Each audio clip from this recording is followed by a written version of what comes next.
Kind of. We'll throw on some music. Hello, everybody. I think there's people in here.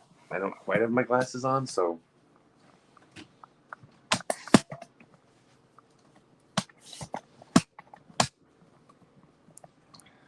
Let's see. Oh, that's actually, now that's too tall.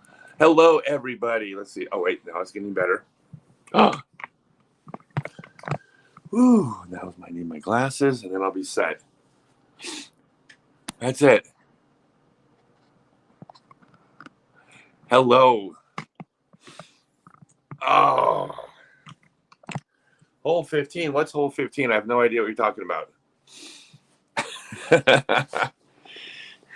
I am happy to share. Look at all these people. Is that my coffee?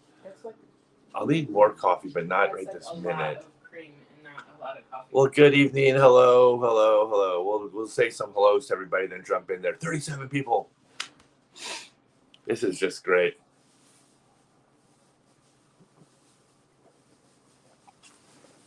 All right, a little bit of coffee. 51 people. That's how many points I had today.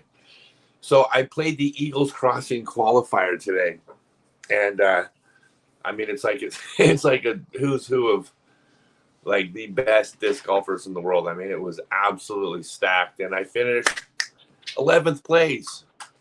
I beat a lot of people. I mean, well, all but 10 of them.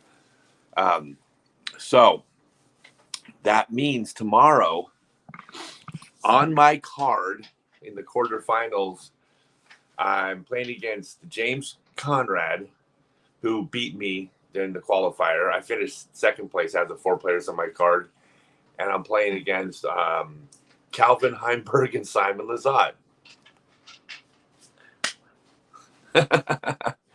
Yeah, I played really well today. I threw everything under the basket. And I actually missed 3 putts in the first 5 holes, like dumb putts. So I was actually like not playing well at all.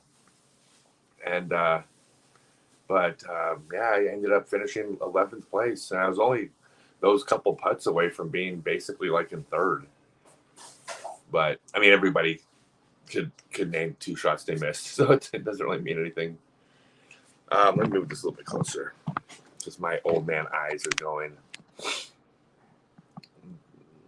But yeah, it's gonna be a fun card tomorrow. 3 of my favorite people in the world. All 3 of them I've played skins twice this year. I did the big money skins, and I did the $20,000 celebrity pro-am skins. And all 3 players on my card were at either one or both of those skins matches. So how much money donated today? I don't know what place I'm in. They didn't post money yet, but I think they were paying like 20. The top 20 spots. Top 20 spots. So I don't know. I'm guessing it's like $300-$400 or something. I mean, it better be good money. I mean, 11th place against those players. I mean, it still blows my mind, y'all. I mean, like it's like I go back and forth because like I'm here to win and I want to win these tournaments and like I can beat anybody in the world and I'm the best in the world and all this like mindset about like how you build yourself up. But then I finished 11th and I'm like, I look at the list of players I beat and I'm like, Jesus Christ, like world champions and tour winners, like 10. I mean, like I don't know, it's mind boggling that I'm still able to do it even for a round. It truly. It's amazing. It's very makes me very emotional. I don't get emotional though. Y'all know that. Okay, so I believe the format for tomorrow is we are playing there's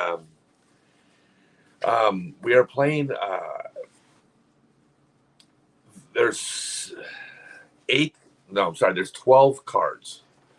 And you're playing, I think, that you play against your card using the scoring system today. 1 point for par, 4 points for birdie, 9 points for eagle, and then like 14 points or something for albatross. But do you happen to know where the charger is for the charger for the computer? Did you use it for your computer? I used it from. It should be plugged in. Oh, sorry, hold on. The charger for that computer? Yeah, I'm gonna use the phone room. Where's the charger for the computer? Is it not plugged in there? No. then it might be at the last hotel. That's bad. We'll Oh, yeah. Oh, it is plugged in over there? Okay, yeah, it's over there. It's in your right hand. It's Oh. moving across the room, floating through the I air. should have known if it was in my right It's hand. currently being plugged into the wall right next to the laptop. How can you not see it? Oh. Okay, so the format tomorrow, you play that format, and we do that in the morning. The winner of each of the 12 cards advances, plus the best 4 point totals among the players that didn't win their cards also advance. So 12 players that win their cards advance, plus the additional 4. That goes to the Sweet 16. And the score I shot today, the 51 points, even if I don't win my card with that, pretty good chance that would have been good enough to advance to the Sweet 16, even if I didn't. So as long as I shoot in the mid 50s, whether I win my card or not, I think I'll advance. Then there's 16 players left. 4 skins cards tomorrow, where you play actual skins. The winner of each of the 4 skins advances to the final 4 on Sunday. So, yeah, it's going to be cool. I mean, so I'm playing against people on my card. I was thinking, like, wow, it's a really stacked card, right? All the cards are stacked. Like, everybody out there is good. There's a few players, because it was a play-in day today, where a few players played in who are still really, really good. They're like 990,000 rated players, who managed to play in. But minus a few of the 1,000 rated players, which, like, there's a few. It's just, I mean, it's the Pro Tour field. All right, you want to throw some questions up? Oh, and by the way, is anybody here, message me in the comments, is anybody here specifically because we're going to talk about that path to becoming a disc golf teacher? That's kind of a theme for today. We'll answer questions and all that, but that's the theme. So let's see. No, I didn't play in, Ryan. I qualified to Big Money Skin, so I was automatically in. But just because I was already in, I played for my seeding, because in theory, the higher the seeding, the quote easier it gets. Like, higher seeds have a statistically easier path. But no, I qualified to Big Money Skins. But to play in today, I think it was like $400. $400 to play 1 round of golf just to qualify to play against. Had I not already qualified, I would have paid $400 to qualify for the right to play against James Conrad, Simon Lazan, and Calvin Heimberg. That I had to beat to advance. I don't care though. Yeah, if anybody's here for the teaching, cool. We'll definitely jump in on that as well. So I want people to get a chance to come in and just join in. So throw up a few questions, and then we'll talk about the teaching thing. It's so exciting. You guys aren't going to believe how cool this is, what we're doing with the disc golf teaching for everybody. It's like including you guys if you want to teach. Do you want me to go back and? Yeah, I don't know what you've answered already. Oh, I haven't answered much. So just go ahead and go back and throw it up there. If we've seen the question, I'll give a different answer and confuse everybody. Okay, well, you talked about 15, but I want you to give a real answer about that, because I stopped at what? You didn't talk about the stake that's on 15. Oh, okay. So someone asked about that up, and you can start there. Okay, return to the whole 15. So they put a stake in the ground for that. That's where I did the 14, 15, whatever $1,000 shot at the Skins Money earlier this year. They put a stake in the ground because they're going to put a plaque in the ground to throw the shot. But to show where the shot was from. Except the stake was in the wrong place, so I need to go back out there and correct it. There may be. Keep this one under wraps, but there may be a documentary coming out about that shot, like a professionally done, like Amazon Prime type documentary, not about the shot, but about the 12 months returning to the tour and coming back to disc golf, the whole story that ends in that shot. So I've watched that video a ton, and I'm very familiar with where it was, and the stake's not in the right place. But we'll fix it. But yeah, it was cool to come back. I mean, I'll be honest, like I went back to the spot where I threw that shot from, and it was the stupidest thing I ever did in my life. It was so dumb. I don't know how else to put it. I mean, I'm looking at this going, what the hell was I thinking? It wasn't a smart play. but that's like, go big or go home, right? You got big things don't happen if you don't take big risks. So it's neat. It's cool, and everybody's asking me about it, and players are going and throwing the shot and not making it because there's not really a shot there, and so it's kind of cool to hear everybody going, yeah, I tried throwing from even the stake, which is a much easier spot than my shot. People are like, yeah, I tried throwing it. I don't see how you made that shot. So it's cool, man. I love the attention. It's neat. I'm enjoying every minute of it.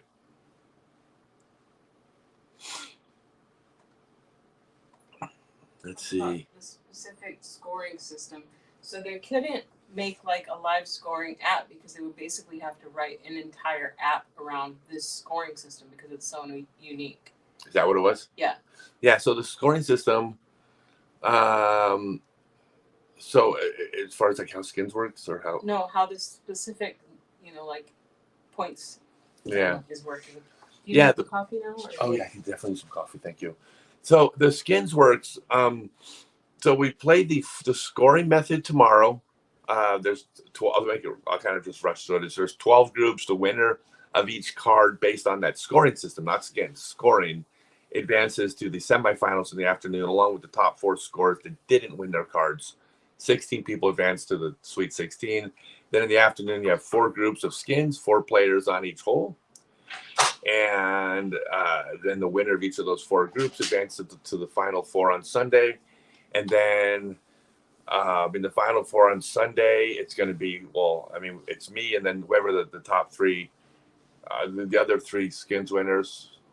But the 4 of us will play on Sunday. That's how it works in my head. That's how I envision it. Did you talk about the points for eagle and the points for birdie? Yeah, the way the scoring system works, I did. But the way the scoring system works, first round tomorrow, the way it worked today is you get 1 point for par, 4 points for birdie, and 9 points for eagle, and then like 14 points for albatross. That don't matter. But it's the 4 points for birdie and 9 points for eagle, which is interesting because it changes the strategy because it rewards hyper aggressive play. Like today, like I made a birdie on a hole because I fired a shot from, how far was the one that I made today? Like 100 feet? Yeah, I was going to say about 100. Like I threw it in from 100 feet, and if I missed it, it was going like 60 feet long. Not 60, probably going like 40 feet long, but like I never would have been that aggressive in regular play. But when you give me the 4-1 points odds, like the reward is 4 times as large. It's like laying it up would have made no sense mathematically. So it's actually a cool system, and you don't get penalized for bogeys, which means you can be aggressive. I think it was more fun than playing for score, to be honest. Like it takes so much of the stress away. You have a bad hole, but you can't triple bogey. You just don't get any points on it. It's not a big deal. The worst you can do is 0. Yeah, no penalties for bogeys. That's what's fun about it. On a course like that, like there's so many opportunities to be aggressive. And there's so many eagle opportunities. I mean, I missed a couple eagle putts and then made 1 eagle putt. How great is Eagles Crossing? It's the best disc golf course in the world. In my opinion, it doesn't have an equal. There's not. I mean, so here's the thing about Eagles Crossing, y'all. Imagine. Okay, you ever play that the video game where you like what's the game called where you design Mario World? Oh, we were talking about Minecraft today. Minecraft, yeah, but I'm too old for Mario Maker. What the hell is Minecraft? What is this Minecraft thing you speak of? Mario Maker. Do they play that on TikTok? Minecraft. Yeah, no one's ever heard of Minecraft? No, Mario Maker. Or you get all the tools to build your own Mario World, and people can play Mario World. But at your disposal, you get the whole range of everything to build your own Mario. Probably a platformer, right? Okay, so it's basic side-scroller platformer. Yeah. So basically, this is the way Dave McCormick had with Eagles Crossing. There's a piece of land that already had a bunch of lakes and rolling hills and trees, and it was beautiful, and it was a perfect piece of land where you could easily have just laid out a fantastic disc golf course. And then Philip Samuels, the owner, says, cool, instead of just putting in 18 baskets, why don't we put in 18 baskets and $2 million worth of upgrades to improve the course? and Dave just got to have like do magic with it. Like he was telling me like one of the like there's a couple holes where the basket is like on the edge of a lake, which is pretty normal to put a basket on the edge of a lake. Except he was able to build these like not what we call inlets. There's like these gigantic inlets with these retaining walls, so you could actually push you could push the basket out into the lake, but it's a perfectly flat, large landing area. And like the basic conversation was, Philip Samuel says, well, where should the basket go? And Dave says, well, it should go here. And Philip says, well, but where would the best spot be to put a basket for this hole? What would make the hole the best hole possible? And Dave said, well, if you were to spend $40,000, you could build this thing out in the lake. And Philip says, I didn't ask you what it cost. I said, what? Forget about money. Without thinking about money, what would you do to make this the best possible hole you can make it? Dave lays out the hole. Phillips spends $40,000 to build a retaining wall and an inlet for the basket. When the hole would have been fantastic had he not done that. But it's fantastic. It's fantastic. It's like it's imagine having $1.5 million to put into your home course. That's what this Eagles Crossing is. There's statues on every hole from all over the world. The course is lit up at night. Like the fairways are just lined with lights. So I was told it's like playing at an airport. You can see all the fairways because the fairways are lined with. I mean, it's make believe. It's Fantasyland. Is there a way to pay online for the skins match without being attached to a subscription service? I only want to pay to watch the event and not worry about canceling subscription afterwards. Yeah, so livediscgolf.net. Livediscgolf.net. That lets you buy the one-off pay-per-view. You can buy the one-off pay-per-view at livediscgolf.net. And you can also, where can you bet on me? That's Disc Golf Final Four. DiscGolfFinal4.com. You can bet on who you think's going to win. And you win a whole bunch of stuff. And I like it's a who's who of players out there. But the thing I can tell you is that the two largest money skins matches in the history of disc golf both happened this year. And I kind of won them both. So, like, it's this weird thing. It's like, am I the biggest underdog because I got the lowest rating? Or am I the favorite because I'm 2-0 in the two biggest skins matches of all time? Like, and that's the fun of gambling, right? Fair question. It's a fair question. But I think I can tell you this, I'm playing well. And I feel like I might completely objectively, I have a good a shot at winning this as anyone out there. I would say that, like, I'm not a long shot. I'm not a favorite. I would say I'm just one of the competitors with a shot. But you can bet on me. For the live broadcast, will I be featured? Will I be watching your lesser opponents? Dave Quint, I like you a lot. You're my favorite person in the night so far. My lesser opponents, my serfs. No, so the way it's set up is that there's going to be, because it's a shotgun start, there's people all over the course, and there's going to be cameras throughout the course for different groups on different holes. It's a different type of format for filming, so it's not going to be a quote featured card. I don't believe it's going to be everybody's going to. But what's cool is you're going to get to see everybody. It's not just seeing the same 4 people, and then you don't get to see anybody else, which is the way a lot of the tournament footage is. Or you get to see like 8 or 12 people, but then what about the rest of the field, right? So that's not the way it is, because every single person is like, every person tomorrow morning is on the lead card because they are winning their card away from advancing. So there is no leader card right now, or there won't be throughout the tournament. So that's why I think they distributed the filming throughout the course. Do you know what your tee time is? My tee time is, I have no idea what my tee time is. The actual pay-per-view starts at 7:30, I believe. The pay-per-view starts at 7:30. It's a shotgun start at 8. Is it 8? So we tee off at 8 in the morning? Yeah. I haven't done that. I just read that. Okay, apparently I tee off at 8 in the morning. So there you go. What time does it start? It starts at 7:30 for the first round. 7:30 for the beginning and then 8 o'clock. Plural of, oh my God. No, that's cool. It's gonna be a lot of fun. I mean, it's $100,000 skins match. It's like the biggest prize money. Like as of now, I'm the biggest prize money winner in the history of disc golf skins. If I win it, I will continue to hold that title. If I don't win it, somebody else will have that title. I will become the second biggest. Yeah, 8 a.m. 8 a.m. in the Central Time. Yes. You want to talk about the classes? Or? Yes. All right. We got. Oh my God, I guys got a bunch of cool announcements. Well, one thing is I got, which I'll get to in a second, but I have all 4 original Latitude 64 discs up for sale on my website.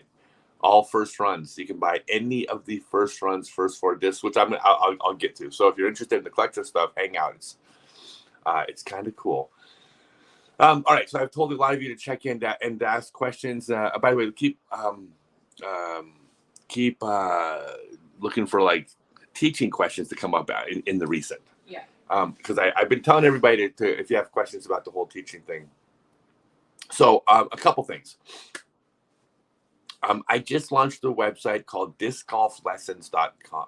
Discgolflessons.com, and discgolflessons.com is a directory of every single, or will be every single disc golf teacher in the entire world.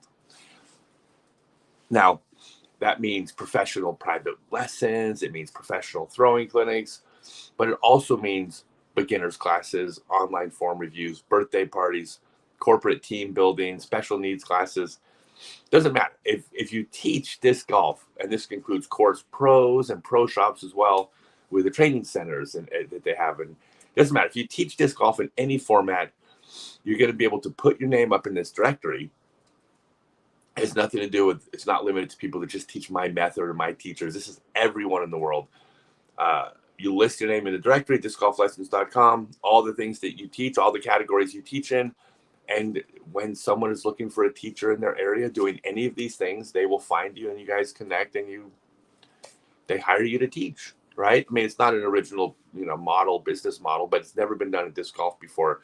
The idea is going to be there will be one centralized location where everybody in the world can find a disc golf teacher, instructor, trainer, coach, you name it.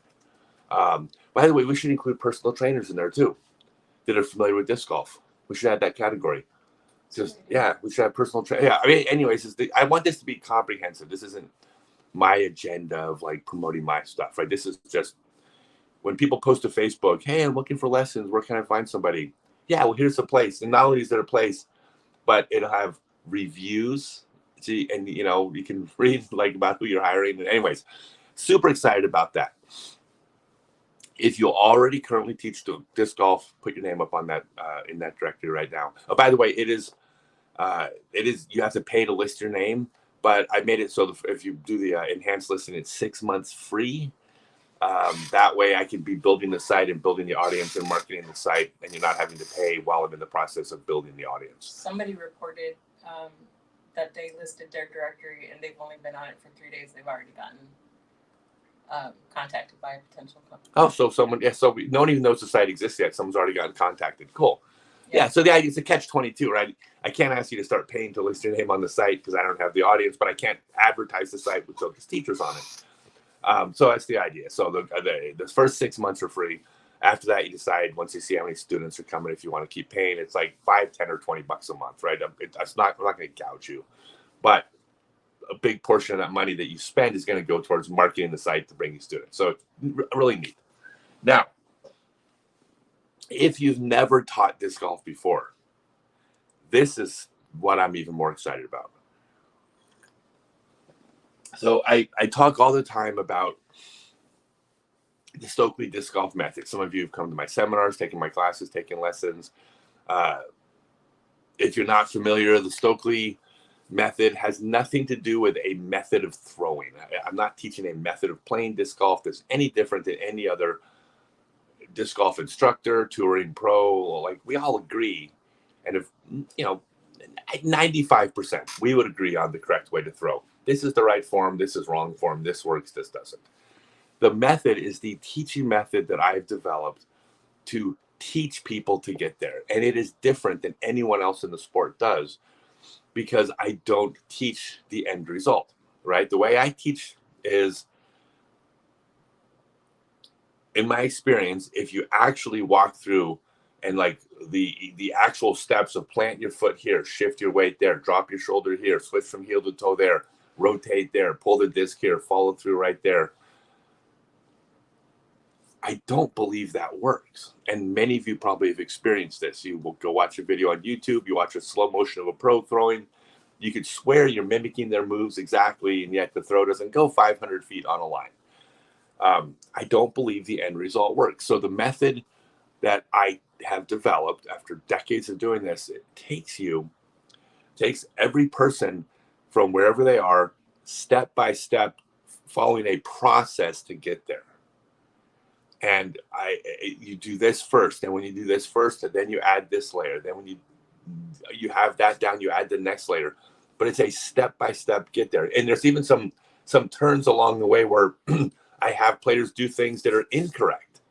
But I've learned that if you do this incorrect thing, you develop a certain skill that we can then reel back in later, because now you're doing this thing, or we overcorrect it. Anyways, there's a lot. I won't go into all the details, obviously, but it's a method of teaching. I am now certifying teachers in my method. And the idea is that, first off, you have to have either gone through my full day seminar, which I'm leaving the country, won't be doing any more of those, or you have to go through my 6-month online Become a Complete Disc Golfer class. You're going to be active in the class. You're going to participate. You'll be engaged, in doing form reviews, but you're going to be learning the method step by step. And then after you're done with the 6-month class, or if you have already taken a seminar, you'll do a 2-hour certification class. And that's where I'm going to actually teach you how to teach. When a student starts and they're brand new, and I'll have documentation and everything you'll need. But when a student comes out to learn, well, where do you start? Well, you have them throw. When you have them throw, first you have them do this, and then you have them do this step. And if this happens, this is how you correct it. And basically, I'm giving you a roadmap to teach disc golf so you can start teaching. It does not matter your level of play.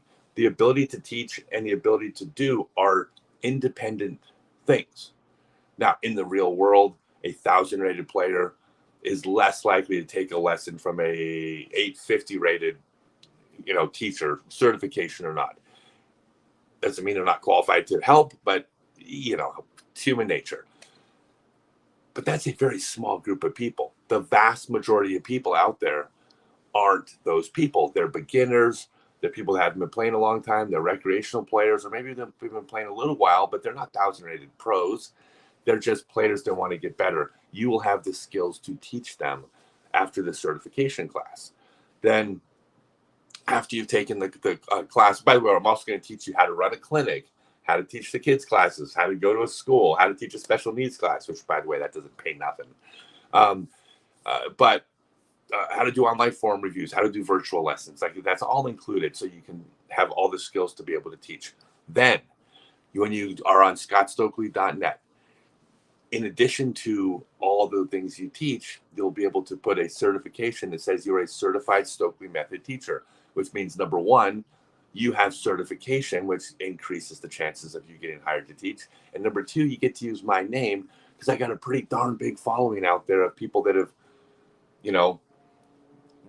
were serving the pizza for 5 years and didn't have a sidearm, and then they watched my Don't Serve the Pizza video and went out to the field, and 3 minutes later we're throwing 50 feet farther, and they're like, hey, that Stokely guy knows what he's talking about. There's tens of thousands of those players out there, and you get to use my name to attract the business. So that's how this is going to work. So the way it works is, if you have done or completing the 6-month class, or you've done the a seminar in person, you will be getting information about the certification class. And if you haven't done anything, you just go to scottstokely.net, sign up for the 6-month class, and by spring you'll be ready to start teaching. So a lot of information. I'll probably repeat the whole thing later on tonight one more time, but I wanted to get all the information out. If anybody has any questions, shoot them over. Specific to this. Stop with the coffee, old man. That's what Joe says. Yeah, I saw that. I know. You know what? I don't have an off switch. Like I have this. I have as much fun teaching disc golf and the business of disc golf as playing disc golf. I don't slow down. I work until I go to bed at night. I wake up and I start working. I love this. It's so neat. All right. Do you remember when I stopped in Indiana for a Blue Power tournament in Elwyn, Indiana? And we got rain out after 2 holes, but everybody wanted to donate money anyways, even though we couldn't play. You just swing back through one day. I'll buy you another breaded tenderloin if you do. We ate a sandwich for the tournament again, if you don't remember. Yeah, that was actually, it's a true story. So we were, of all my Blue Power events I went to, we got like literally 2 holes into this one. There's probably like 40 or 50 players that came. I think they paid $10 a piece to play or something. And it was lightning. We just couldn't play, and the lightning wasn't going to be going away. But so we're kind of like gathered up, and it was a kid. It was like a 12-year-old kid. I'm like, all right, let me give you guys your money back. And this little kid goes, well, I don't want my money back. I know where the money's going. And I'm like, oh, I was like, that's really sweet, but you got to take your money back. And someone else is like, yeah, no, we don't want it. We don't want our money back. And then everybody's like, yeah, none of us want our money back. So everybody paid for 2 holes of golf. Of course, I remember that. That was amazing.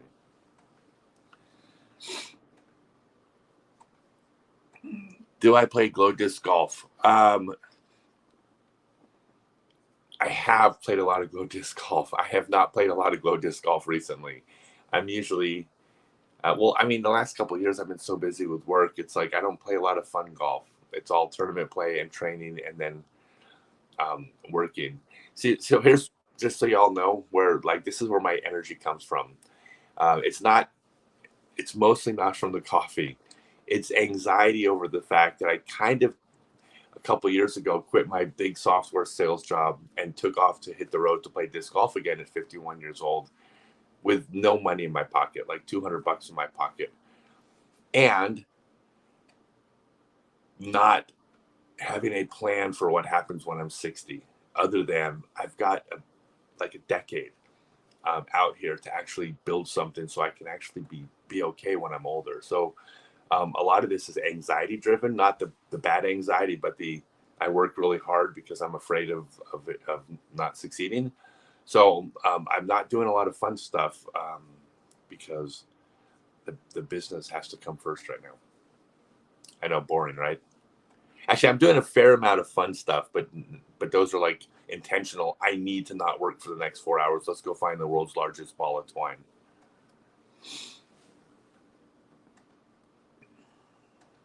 I have to lean in to actually see the screen.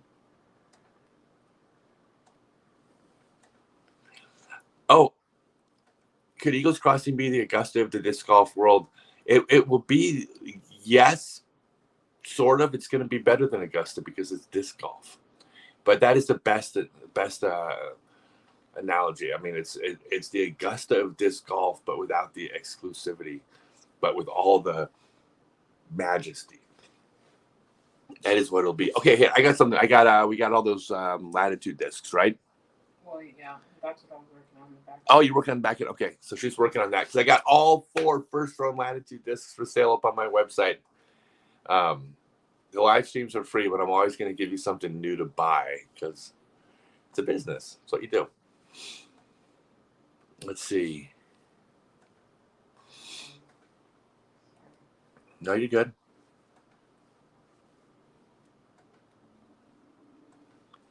When I win the skins this weekend, will I splurge on fancy pants reading glasses? Okay, so check this out. I always buy dollar store glasses, right? Because I lose my glasses. I roll over, I fall asleep, I leave them at hotels, I step on them, I leave them at restaurants. So like I would never spend more than $1 on a pair of glasses, but they break really quickly, right? As expected, they're dollar store glasses. Well, there wasn't a Dollar Tree around like 2 months ago, so I bought really high-end glasses, 3 for $10 at Dollar General, and all 3 of them, like, they haven't broke yet.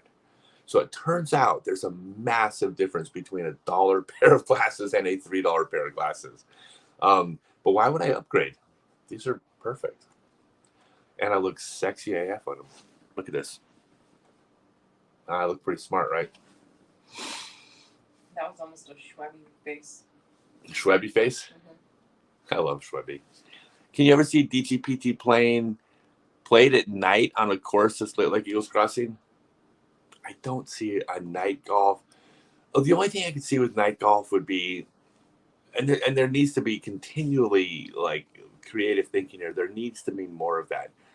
Tournament coverage is great. Feature cards are great. Final rounds are great. But anything off the course, the more the better. So like doing like glow golf, if there's a way to do it where you can actually see, like anything different is interesting. I mean, you got to keep being creative. So I could see that being like a side game.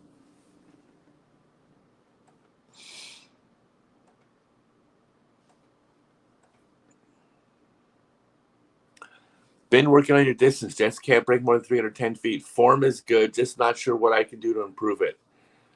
Okay, well, if you don't know what you can do to improve it, how do you know the form's good? God, I don't just look for opportunities to promote my stuff. That's not my agenda. But this one's easy.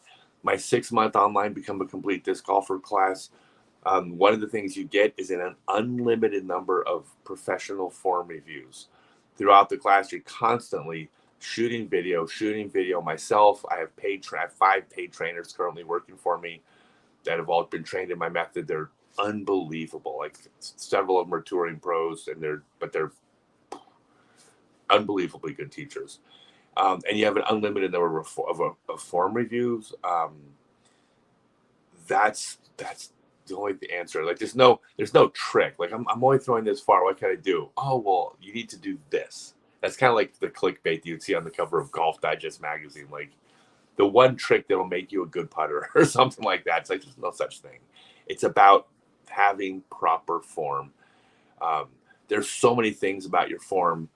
Like if your wrist is bent the wrong direction, if you're not pulling across your body really strong, if you're leaning over at the waist, if you're not planting first, if you're not pulling on the line, if you're swiveling your forearm, there's like so many different things.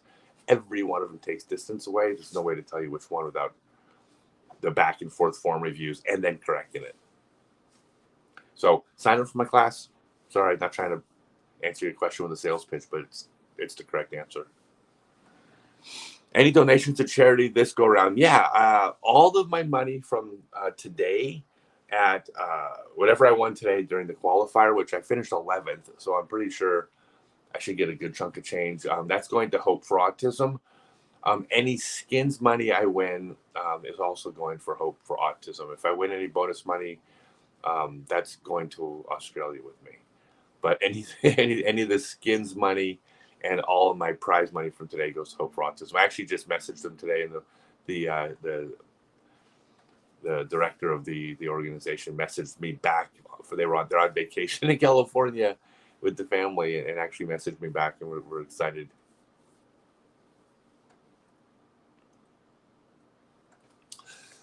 I am coming to the Japan Open in 2023, and actually I'm not just going to be at the Japan Open. We're actually going to get there a month early, and we're going to follow the cherry blossoms. It's either up the country or down the country, right? I think up.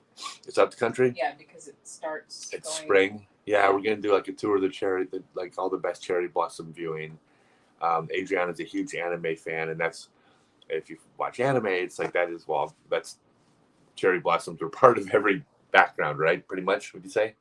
Yep. It's pretty standard, right? And so when I asked her last year, when I asked you, like, if there's, like I said, we're going to start traveling the world. I said, let's start with the number one place, the number one thing you want to do. And she says to see the cherry blossoms in Japan. And I've always said that that's my favorite. That has been Japan was my favorite place to play disc golf in the entire world, as far as like the locations. So yeah, we're gonna go there for like a month. We're gonna be in Japan. Can't wait. I have a plan to do clinics all over Japan. I haven't talked to anybody yet, but anywhere where there's a group of people, I'm going to be doing them. Yeah, I'm teaching. I'm leaving the country in exactly 7 days, and I'll be out of the country for probably 30 months. Actually, that's probably a good time to mention the live stream for next week is like exactly this time, and we'll be on the airplane. Oh yeah, the live stream this week we can't do because we're going to be on an airplane to Australia. We might put it on a different day. No, we're going to move it to Wednesday. Move it to Wednesday. Yeah, okay. I think Wednesday. Yeah, so I think we're going to do it. You're going to be doing something on Wednesday night. No, Wednesdays I do the keynote speech at the Amateur National Championships. No, that's the distance. That's Tuesday. On Wednesday. Wednesday's distance expedition. No, yeah, you'll be done by 9. Yeah, I think we're moving this live stream till Wednesday, and then I think we might switch to Wednesdays to actually. But yeah, everywhere. Like I'm doing I think 4 clinics in Singapore. I'm doing 1 in Malaysia, 1 in Thailand, 2 in Cambodia, I think. So like I'm gonna be gone for 30 months. I'm doing everywhere I go. I'm gonna do a clinic, and if there's 1 course in a country, I'll do a clinic for the 9 people that play it because I'm trying to spread the gospel, not the disc golf gospel. Well, and that is why you're doing the clinics. You're trying to reach as many people as possible. Oh yeah, I'm just trying to reach as many people as possible. Yeah, like in countries like Japan and Singapore, the clinics will be paid clinics. They'll be like $20 or $30 a person because I'm trying to. I got to pay for my trip, right? I got to be able to pay to go. But when I go to places like Malaysia and Thailand and Cambodia, and then of course Tanzania, Ethiopia, Kenya, South Africa, there's a lot of places where the clinics are going to be completely free because it's just a different economy there. So like I'm making money over here, but then that's allowing me to do free stuff over here. Yeah, we talked about even if you tried to like get them to sign up for $1, like that's a week's worth of money for them or something like that. Yeah, like, well, some people have said that what I need to do in some of the countries is I need to charge something so it has value. Right. And but it's like going to be $1 a person or something. Or there's actually in a couple countries they do like it's an honor system. This is really neat, and a lot of the countries have this honor system where you pay what you can, but it doesn't have to be money. It could be fruit. It could be stuff that you make. It could be like it doesn't matter. It's just whatever it is that you have to offer. You pay that, and I might be doing that. So it doesn't, it's going to change everywhere. It's kind of going to be fun. I will be at the Japan Open though. Long answer.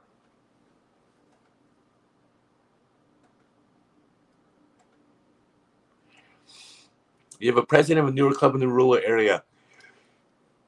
You have thoughts how to do fundraising for a little club. I can tell you exactly the best ways to do fundraising for the club. So first off, discs. It doesn't matter how many shirts or wallets or koozies or refrigerator magnets or anything else you do with your club name on it that you do as a fundraiser. Nothing will bring in as much money as discs. So don't get too creative. A disc with your club's hot stamp on it will sell better than anything else you got. Maybe shirts, but even shirts are like, God, you'll invest in 50 shirts and you might sit on 30 shirts for the next 2 years. So discs. Selling discs is great. I mean, you got a profit margin. Discs cost you $9, you sell them for 20. So right off the bat, you buy 200 discs, you make $400, $4,000. I'm sorry, you don't make $4,000. You would make whatever, $2,000. But the other thing you do is you do prizes. When you run events, do prizes only events. And what you do is you pay out prizes equal in value to the entry fees at retail value of the discs. So if discs cost $20 a piece retail, the ones you're paying $10 for, they retail for $20. If 20 people show up, that's $400. You would give out a total of 20 golf discs, but that you will make $200 off those 20 golf discs you gave out while still giving 100% payback to the field. That's the way to make money. And then 50-50 games, ace pots, where everybody pays $1 at league night for an ace pot. Well, 50% of that money goes to whoever gets the ace, but 50% of that money goes to the club. Same thing with CTPs. Wait, we got someone that says new member. What does that mean? Your YouTube channel offers memberships. Oh, does it? Yeah. So, they'll get a badge, and the badge changes color the longer they're with Oh, them. really? There'll be additional perks that are added. Okay. And they well, also get access thank you for becoming a member of my to a YouTube channel. special place on the Discord channel that's not where everybody else is. Okay, so you get access to a special place on the Discord channel where not everybody else is, and we're giving away all the throwing secrets there, right? Yeah. Yeah, I don't teach you all the best ways to throw in my 6-month online Become a Complete Disc Golfer class. You don't learn it in my seminars. You don't learn it in my clinics. Definitely don't make YouTube videos about it. It's only for my YouTube members. Now I have to figure out what those secrets are. The secrets are they get to talk to you more. Oh, okay. That's one.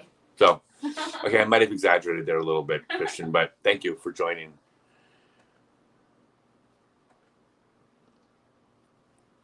Yeah, I've had a bunch of coaches in my life. Who do you say was my life coach?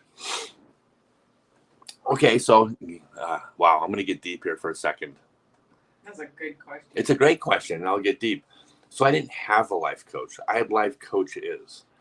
The thing that I believe, and like, it's almost the most important thing I could pass along to people if they were younger.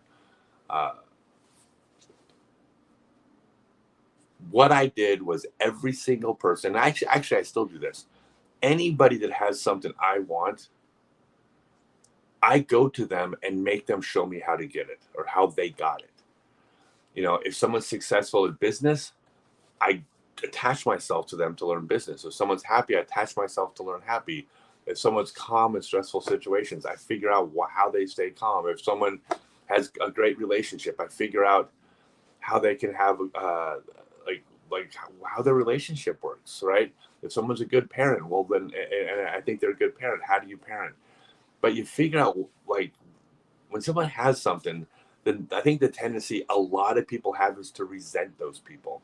Maybe they're lucky, maybe they're privileged, maybe they have advantages, maybe they, like, it doesn't matter. And forget the word privilege. I'm not being political. I'm just saying people, they who cares how that person got where they got? Figure it out and then, like, make them teach you.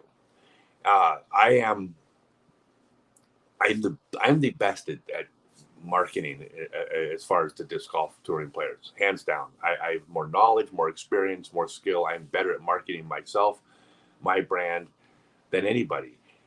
But I didn't invent like this stuff by myself. I've learned this all from people. You know, the people are successful. I do what they do. And the biggest thing I tell players, we were out dinner like a week ago with a player in North Carolina, and I was just like telling them flat out, attach yourself to me, learn from me. I'm more successful than you. That means I have something to teach you, and I will teach you. So it's not about having a coach, because nobody's an expert at everything. That person that's good at business might be miserable at life. Like don't listen to their advice on how to be happy. Just listen to their advice on how to manage money, and then ignore the rest when they talk about it. Except for me, I'm really good at everything. But it took me 53 years, so I failed a lot along the way. So I'm not being arrogant. I'm only good at stuff now. That was my deep life lesson of the day. All right, you have the things up for the... Say that one. What? Oh, Rika. Is it Rika or Reka Cookson became a YouTube member? You are in a very special club. It's like the Skull and Bones Club at Harvard University, except, like, I don't even let those people in. This is so much higher level being part of my YouTube community. Thank you for joining. That's awesome. Okay. All right. So I have all 4 original. We'll put them up on the screen. I have all. Okay. So I have the Ching Juju. This is not the Latitude disc. The first, this is all at scottstokely.net. You have to click the shop button up above. The Ching Juju. It is the first run Juju. Well, the first run from Ching, a hibernating, not out of business, but hibernating disc golf company from 2004. This is the first run in the Fusion plastic. It's very unique. I think I'm selling them still for $50 a piece on my site. They're going on YouTube or eBay for like $100 to $250 a piece, but I don't have time to stop and mail them from post offices. So my warehouse, they're for $50 a piece. And then I also, all right, These are the first 4 discs that Latitude ever made. It's the Sinus, it's the Medius? Medius, the Medius, The Mirus? the Mirus. Where's that? That's the next one. Oh. The Mirus and the Primus. Those are the 4 discs. Primitus. Did I say Primus? Yeah. Primitus. There we go. The Primitus. And it probably should be spoken with an accent, but I have these available at ScottStokely.net. If you're interested in collecting, these are the first run of the first 4 discs from Latitude 64. They're all collectors items, and if you're a collector, I mean, this is where Latitude started. Latitude's taking over the world, everybody. They're making discs for Westside and Dynamic. Everybody knows now. Now they're molding for Castoplast, and they're molding for Discmania. Like, Latitude's taking over the world. I mean, until I take over the world. But until then, they're holding the spot for me. But ScottStokely.net. Maya B became a YouTube member. You are part of the exclusive club. You know, isn't it weird that the most exclusive club in the entire world you can join simply by clicking the join button? Does it cost money to join? Yeah. Oh, it does? Yeah. Oh, so everyone paid to join? Yeah. Okay. I'm trying to keep up. I have a management team managing everything, but I know there's going to be access to things on the Discord. Everything we do, patrons, I should say, and the members get access to different things, especially like on the Discord server. So we'll definitely. There's stuff, and you get to be part of the most exclusive club in the world. Like, pretty much, let's put it this way: you could go play golf at Augusta. Like, if you ever want to play ball golf, like supposedly there's like a 6-month tee time at Augusta or Pebble Beach or any of those clubs. You walk in, just pull up on your phone, show them that you're a member of my YouTube channel, and they'll be like, "Oh, I'm sorry, please." Like, as you're walking to your first tee, someone will walk in front of you, dropping rose petals in front of you. Like, you have my word that that'll happen. Just go to Augusta or Pebble Beach and tell them you know me. Is playing the world's longest hole going to be my training regimen this winter? Where's the record at right now? Rob and I may try to beat it again this winter. Oh, wait, this is Scott who beat it last time. Yeah, I kind of went out and beat your hole again. I played the world's longest hole. And we got all the video. We just haven't put it together because we had to use multiple cameras because of the heat. It was just, it got really rough, but we still have all the footage. I played a hole across Death Valley, 10.5 miles across Death Valley. I just set up a tee pad. I set up a basket. Actually, we were at, and I'm going to gross everybody out here with some awful visuals due to my age. But in Death Valley, you drive off the paved road. Well, first off, you drive down a paved road for 2 hours from the nearest anything on a paved road. And then you drive 6 hours on a dirt road to the middle of Death Valley. And in the middle of Death Valley, 6-hour drive to the nearest paved road are hot springs and like a whole bunch of naked hippies running around. It's the coolest place. Like, it's, would you say one of the coolest places you've ever been to? Yeah, and it was way more than a dirt road. It was like super. Oh, sketchy, no, yeah, cliff four-wheel drive cliffs. Yeah. It's a sketchy dirt road, but you get out there in the middle of nowhere. Totally worth the effort to get there. There's 4 hot springs, and everybody just runs around naked, and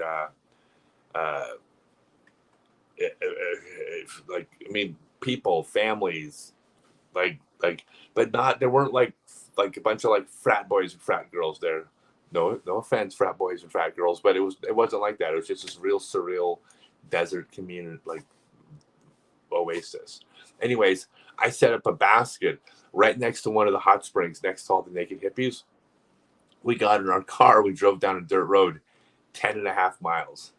I drew a tee pad in the dirt, attached a camera to the car, and we filmed me walking across the desert for 10.5 miles, playing the world's longest golf hole. So I'm looking for another spot to do this. Yes, 100%. I want to do more of these. Maybe in Australia. No, I won't do it in Australia. Are you kidding? Australia? No. If you walk 10.5 miles in the outback, in Australia, something will kill you. Oh, then New Zealand? New Zealand, maybe.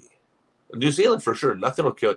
Everything will kill you in Australia. Nothing kills you in New Zealand. Yeah, the problem is we have to have a space where we can follow with the truck. Or Yeah, a we vehicle have of to some basically sort. follow in the truck because the only way, like, I don't want to do this if I can't document the whole thing, or else I'm just going, here, look what I did. So we mount the camera on the truck, and Adriana follows me, and I play the hole, and she drives behind me for like 5 hours straight while I play golf hole. Yeah, we don't even know what kind of rental situation we'll have over there. It might not be an off-road capable vehicle. Yeah, we don't know. But yes, 100% I want to do this. It's so much fun. It's almost like, I think it's what meditation must be like, because after about 30 minutes or an hour, like, you kind of like lose where you are, and you're just walking in the middle of the desert, and there's no people, and it's just you and a golf disc, and it's a really special thing. I mean, I will do more of them for sure.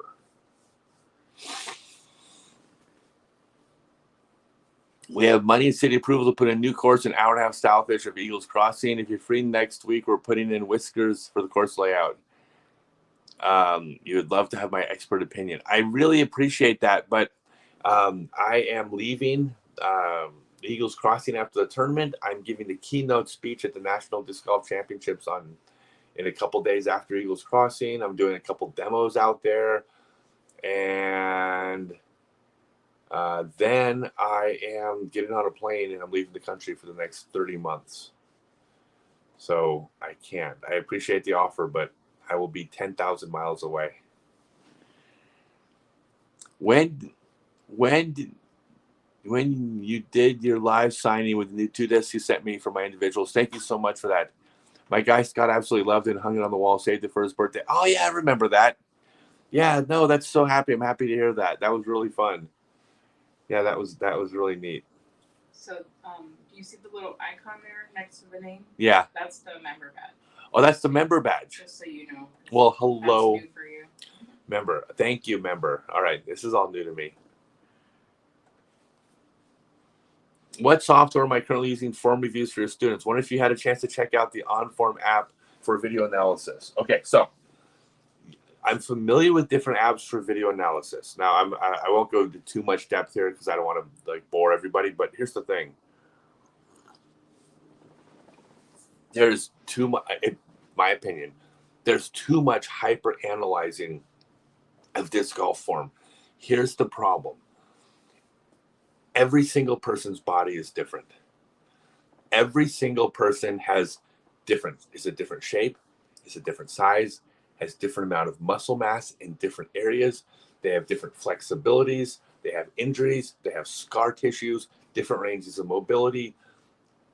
Even like when standing still, our joints don't all line up identical to one another. What that means is you cannot have a form that mimics another pro's form when you have a different body. It's physically impossible. Your timing will be different. Your rotation will be different. Your angles will be different. Your range of motion will be different. But like every single thing's going to be different, individual to you. Now, it doesn't mean you get to throw however you want. That's also completely false. You can't just like have your own style and have it work. There's a right and a wrong way to throw, but you cannot mimic another person's throw. So the problem when I see the form review and someone says, oh, well, yeah, but you draw these lines and you're like, yeah, but you're here. But we watched a video of Calvin and he's leaning 8 degrees and you're only leaning 3 degrees. You need to be 8 degrees. I would argue that that's false because you aren't Calvin. Doesn't mean Calvin's better than you. It means Calvin's got a different body that does not move like yours. So a lot of the real detailed form reviews, I think can be counterproductive. Because at least according to my teaching method, you aren't going to worry about those angles because your angles are going to develop on their own. So the way I describe this is when you take one of my classes, you and every other single player out there, everybody's got to do thing A. You also must do thing B. You must do thing C. You must do thing D. Can't just throw any way you want to. You have to do A, B, C, and D. Every player on tour does A, B, C, and D. However, I cannot tell any individual how their body will move from A to B, how their body will get from B to C or from C to D, because everyone's body is different. So that's the core of the Stokely teaching method. So all those form review, like any software that like analyzes form, it I think it can be counterproductive. What you do in the form reviews on my site is that what we're going to be looking for is, did you hit thing A? Did you hit thing B? If you didn't hit A, B, C, and D, you need to hit A, B, C, and D. But once you hit those, the throw works. And this is based on the experience. When someone does everything right and they just go, and they turn around and look at me and they're like, oh my Lord, what just happened? And I'm like, yeah, you hit the 6 points, for instance. So, by the way, I'm not pooping on the software or by any stretch. I'm not saying it doesn't have its place in different sports or different applications. It's just with the way I teach, no. Hey, Scott, what time I tee off? I tee off at 9 a.m. I'm going to get my first birdie. Let's see, I'm teeing off at hole 17. No, it's 8. Oh, 8 a.m. Oh, I should probably know that. 8 a.m. Yeah, I'll get my first birdie at 8:04, my next birdie at 8:11, my next birdie at 8:16. You want to know the schedule of all my birdies? 8:16, I'm going to get an eagle on hole 2 at 8:26.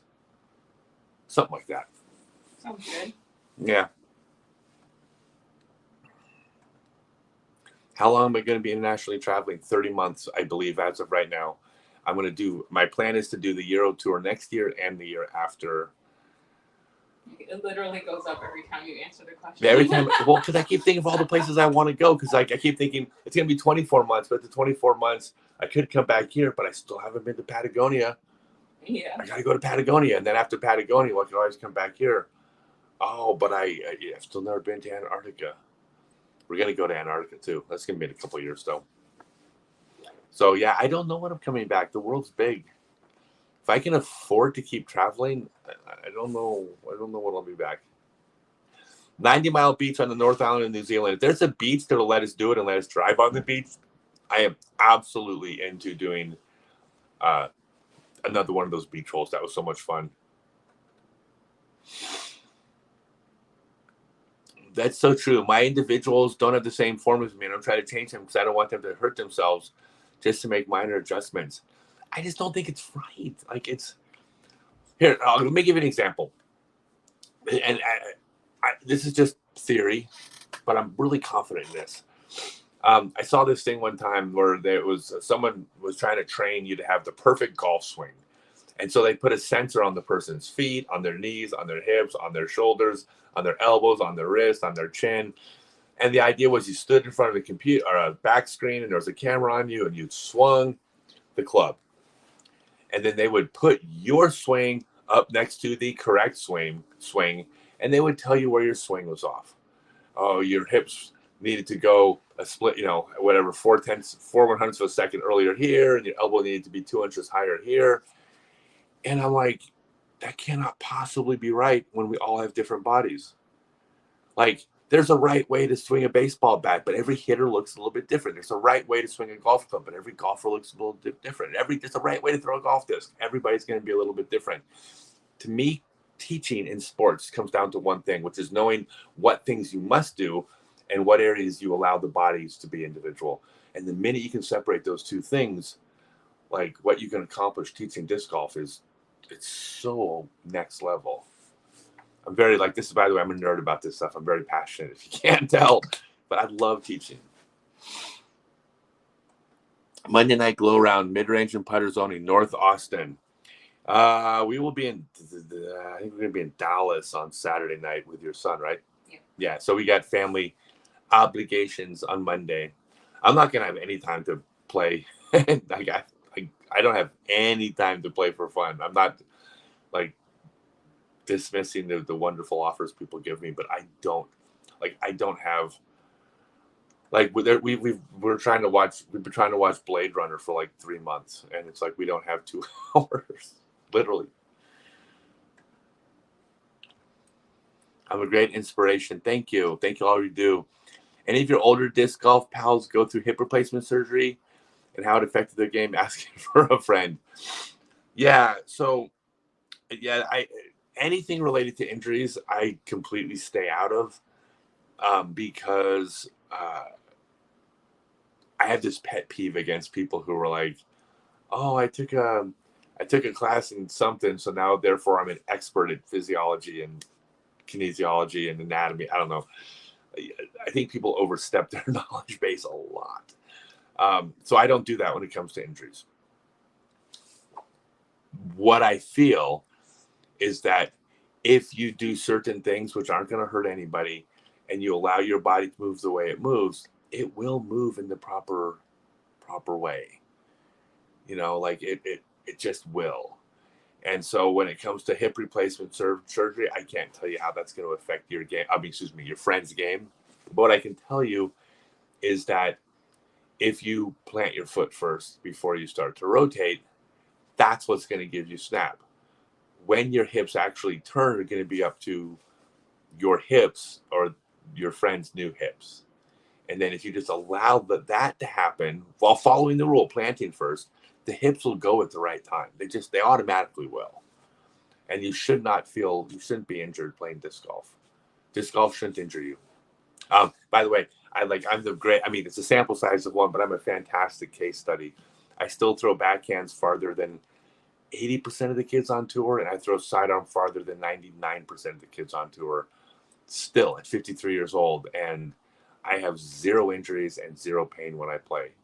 I've had E. coli, and I've had other things not related to disc golf, but I don't get injured the way I play. And I'm still ripping it. Like I rip the disc. I can't make all the putts I want to beat these kids, but I'm not hurting from it.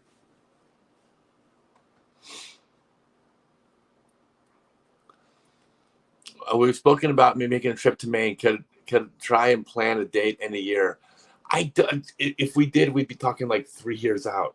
I said, or maybe, because you were talking about coming out for Worlds. Worlds. Yeah, if we come for Worlds, we'll have tournaments before and tournaments after. I'll come here, practice the courses, and then get on a plane and go back.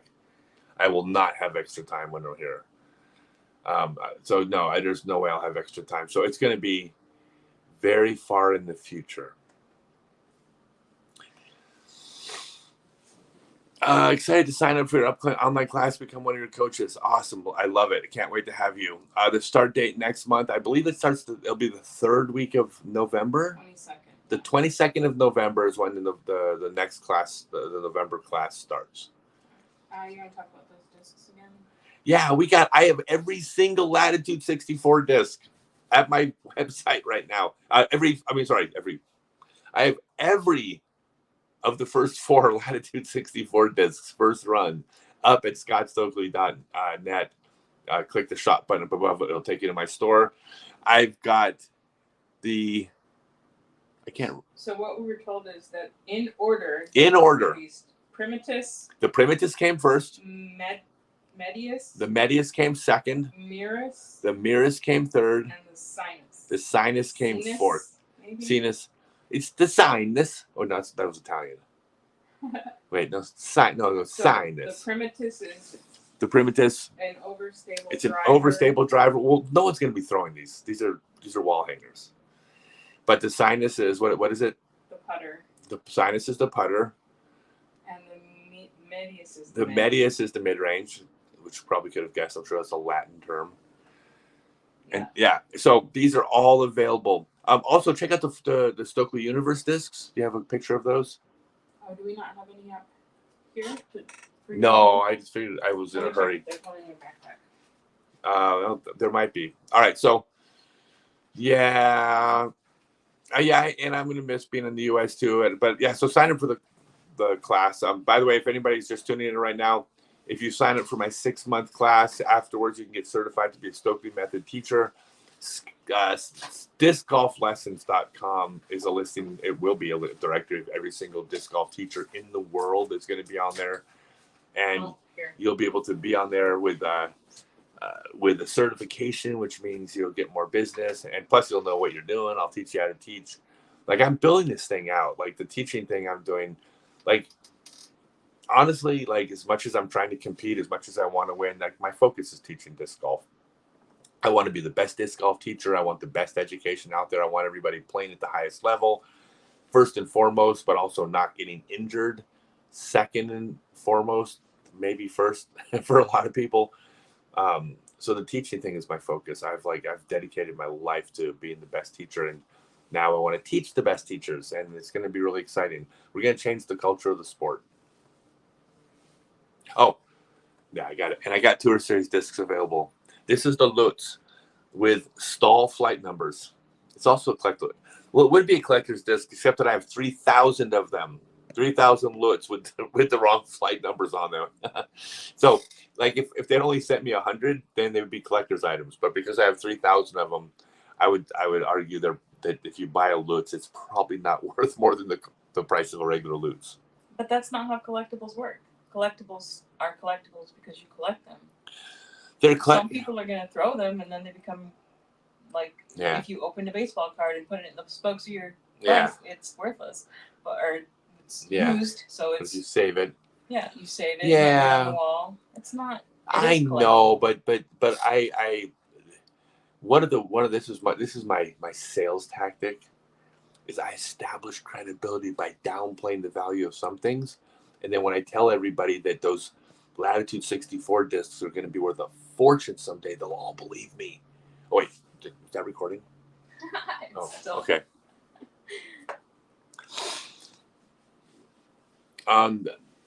No. Oh, so okay. Oh, wait, I saw a question that came in, but we'll get to it. Are the teachings going to be territory protected? I thought about that, and I decided not to, because one of the things I'm doing with the teaching directory is it's not just going to be Stokely method teachers. I thought about that too, just having Stokely method teachers. I wanted to go bigger picture and just say this is teaching within the entire sport. So you'll have different, more than one person potentially in areas, like I expect there will be, based on reviews and based on the credentials in your bio, will generate business along with the price, along with availability, along with experience, along with everything. I just kind of I decided not to regulate, decide to just let the free market kind of decide for itself. The nice thing about the 6 months without having to pay is you'll get a pretty good feel at this point, like how much business is coming in. You know, the highest tier I have available to list your name on the site is $20 a month. Like that's going to be like, you're not going to, like, everyone's going to be bringing in students. So that's not even a big deal. So it's just a matter of, more or less, but I think the free market will kind of set that watermark.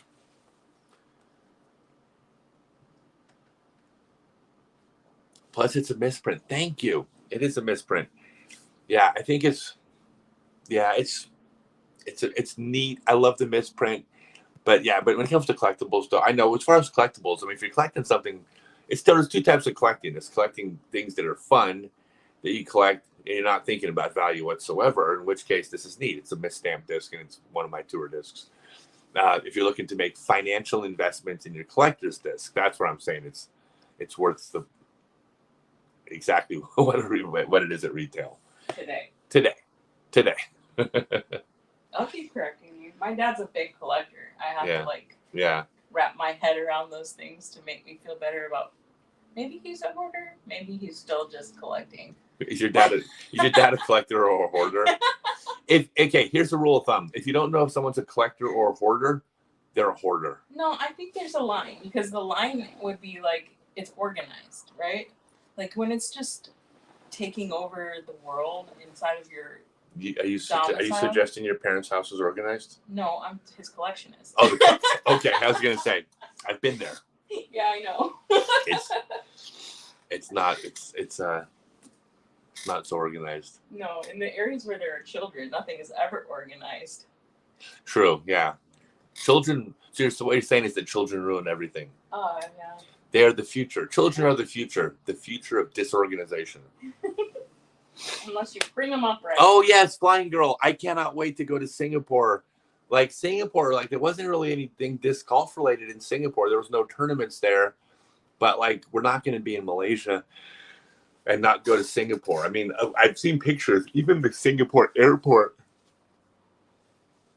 Singapore airport looks like the most beautiful gardens and place like in the world. It has a slide.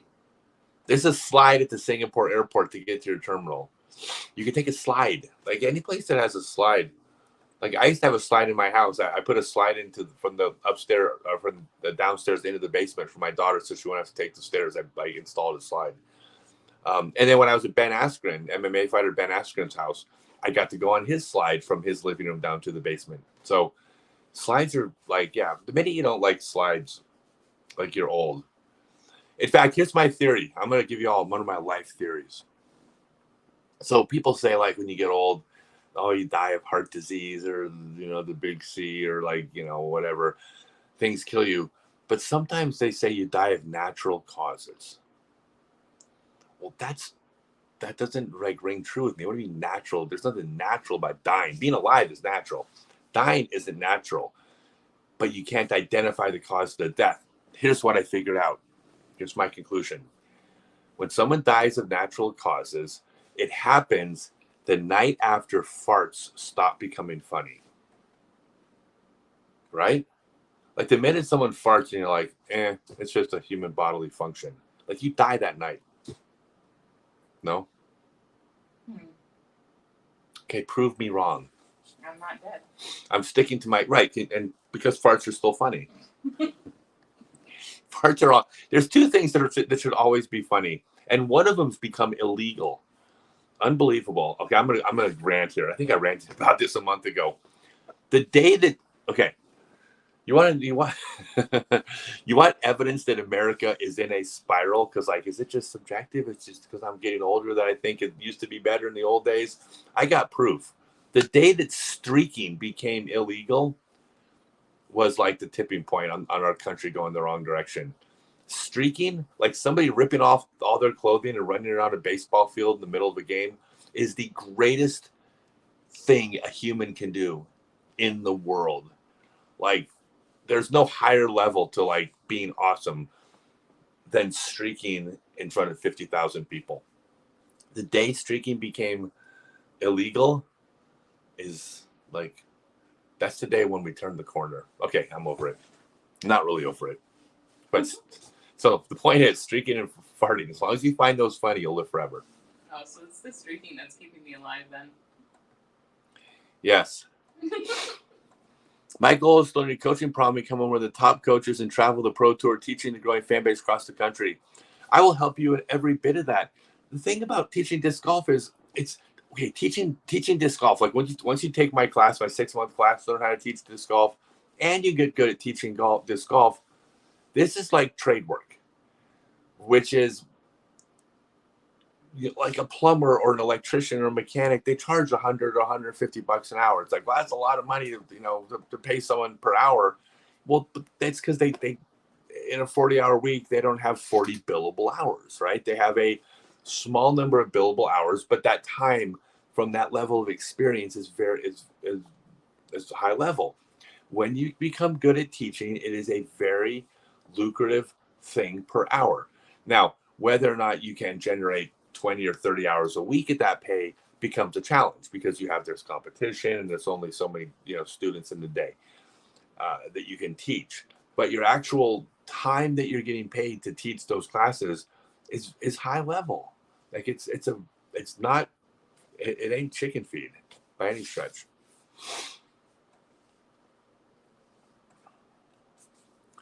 Would I be open to donate discs for some tournaments for individuals with autism?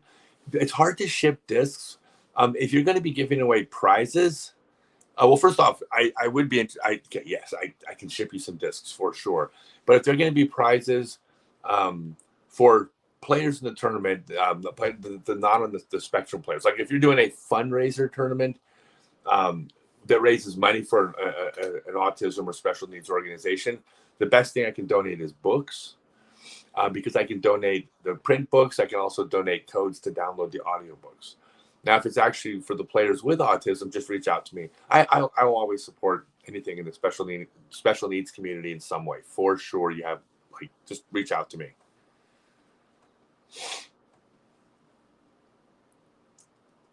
Did Did you have your nighttime chat about Bill Buckner that night? Yeah, I told her all about Bill Buckner. I showed her the video. Yes, you did. Of course I did. You don't go to Fenway with someone that doesn't follow. Well, you do follow baseball. Did a little bit growing up. You went to a bunch of games. Yeah. But wasn't familiar with poor Billy Buckner. Not history. Yeah. Just that era that I was. Yeah, Game 6, 1986. Mookie Wilson scoring from third base. Yeah, I remember. Yeah, we went to Fenway Park. It's on my bucket list. It was really neat. Hello, Ace Rod Disc Golf. You're 12 years old and placed second in a flex start in a rec. You had a 953 rated round at 12 years old. That's unbelievable. Your second highest rated round. That's awesome, dude. That's yeah. I mean, okay. So you are on the right path for sure. Keep doing what you're doing. 950 rated at 12 years old. It's rad, right? It's rad, but it's also annoying. So I think it's amazing, and I also don't like you at the same time. Please take that the right way, by the way. Go ahead and do another explanation of the whole class and the teaching. Okay, so if anybody's interested, I'll make okay, so if you want a detailed explanation about my teaching classes, watch the repeat of this video. It's earlier in the evening. It's earlier in the audio or the video. I'll make this one short. If you currently teach disc golf in any format, pro lessons, beginner lessons, pro clinics, kids classes, special needs classes, corporate team building, birthday parties, online form reviews, virtual lessons, you name it. And we're going to add a personal trainer category as well. That's going to be a good one. That's a great one to add. I'm actually really excited. Then go to discgolflessons.com, list your name in the directory. I will send you students. The first 6 months of the enhanced listing are free as I'm building out and marketing the site. So you won't have to pay as I'm getting exposure for the site and sending you students. So I'll be sending you students for free for the first 6 months. And then at the end of 6 months, you can decide if you want to start paying and stay on the site. If you're interested in teaching disc golf and you've never taught before, the path to do it is to either take my 6-month online class or my full-day seminar, but there's no more seminars because I'm leaving the country. So the 6-month online class, which you sign up for at scottstokely.net, you'll learn everything about the method of, well, first, you'll play much better because you'll throw correctly and you'll throw farther and your nose won't go up and you'll hit your lines and you'll make your putts. All that cool stuff. But at the end of the 6-month class, with this very specific method, then you'll take a 2-hour class at the end of it to get certified, and then you will teach disc golf as a Stokely method certified teacher, which means when you advertise yourself or when you post yourself at discgolflessons.com, you'll be a certified teacher. Number one, you'll get more business because you're certified. Number two, you'll get to use my name and my following teaching disc golf, which is a massive amount of people have learned disc golf from me or follow my YouTube videos that want one-on-one lessons. Well, you're certified in my method, you'll get more business. So you'll read about all that. So the path is just to take the 6-month online, become a complete disc golfer class at scottstokely.net. That is first before you do anything. And do not worry about your experience level. All right, you will be qualified to teach. Certainly beginners and groups right away. And as your experience grows, you'll be able to teach higher levels. But right out of the gate, you'll be able to teach beginners, new players, casual players, kids immediately. And then eventually, if you keep doing it, you'll be able to teach higher level players as well. Yep, we'll do that. Next year, you're going to be setting up some tournaments for individuals. I will let you know when my guy Scott sets them up. Yeah, that's perfect. I can't keep me in the loop. I love anything related to what you're doing up there. Thank you. I hit trees with plastic. I don't like the sound of that screen name. I've seen pros saying putting is too easy. Basket should be smaller. Couldn't they just add wider bands at the top for tournaments or move them after? Is it a plot to sell pro baskets? Baskets need to be harder. That I could not agree more. Hold on, don't click away yet. There is precedent in other sports. The greens in ball golf on the PGA Tour. I don't know anything about ball golf, but I've heard that if you had the PGA Tour greens on a recreational course, people would just quit the game. Where I do have experience is I used to bowl somewhat serious. I was average like a 215 average bowler. And I got a chance to bowl on PBA, Professional Bowler Association, oil patterns. And it turned out I sucked at bowling. Like, I thought I was pretty good. 215 average ain't too shabby. Until you bowl on PBA oil patterns and you realize that bowling's impossible.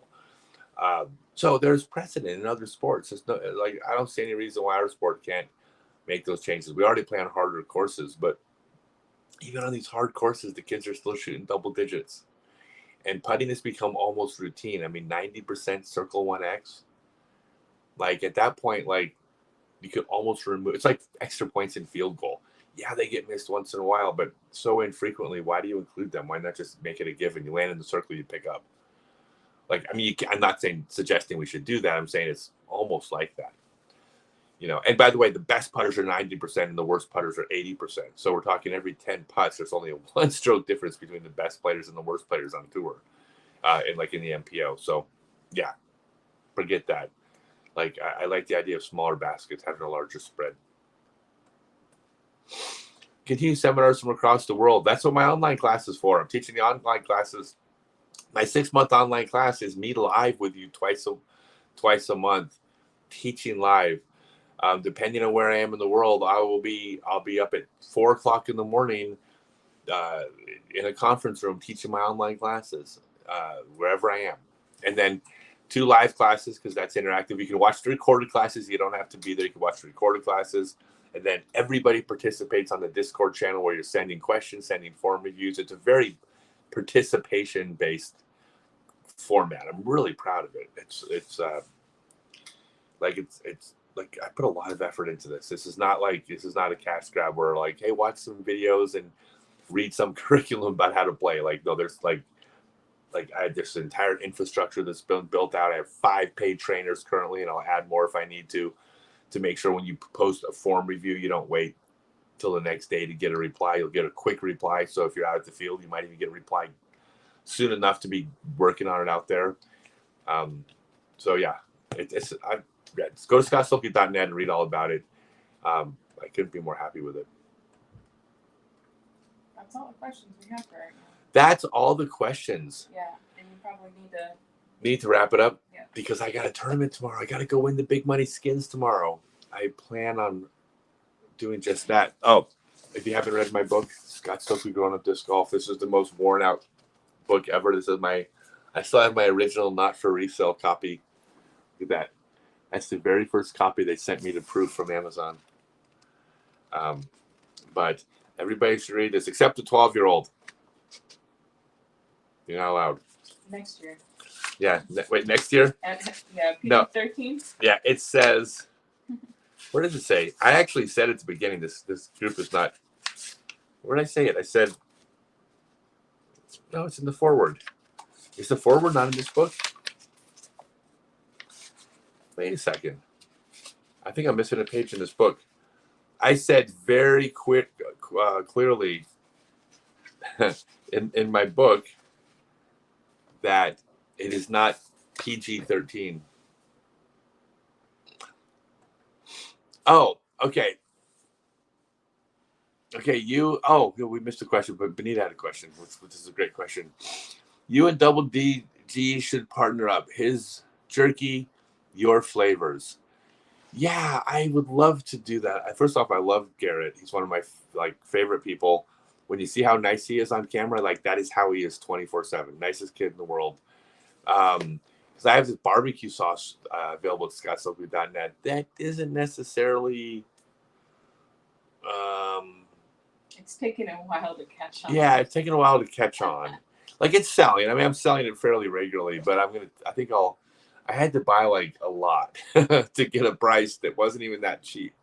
By the time I pay for warehousing and everything, I'm spending like $7 a bottle, which is like hard to be profitable when you're paying $7 for a bottle and then trying to sell them. So, but the sauce is great. Everyone loves them. I mean, it's delicious sauce. I'm not just saying that. The sauce is great. But your buddy Andrew just did your course, and he went up to MA1. He's had vast improvements with his game. That's awesome to hear. Yeah, I'm not teaching anybody wrong. Hey, I'll give you a list of some of the people that came to my clinics as kids. Nate Sexton, Garrett Gerthy, David Wiggums, Greg Barsby, just to name a few. I ain't steering people wrong. Remember my philosophy of allowing your body to move as an individual, which means I'm not forcing you to throw a certain way because it doesn't work to force you to throw a specific way. I get you doing the right steps, and then your body moves individually for you. And that's why the way I teach does not conflict with how anybody eventually wants to throw or feels good throwing. Benita, okay, sorry, I did not mean to skip you. Why would anyone take lessons from a player with a rating well south of 500? Okay, I'll give you a couple reasons. So first off,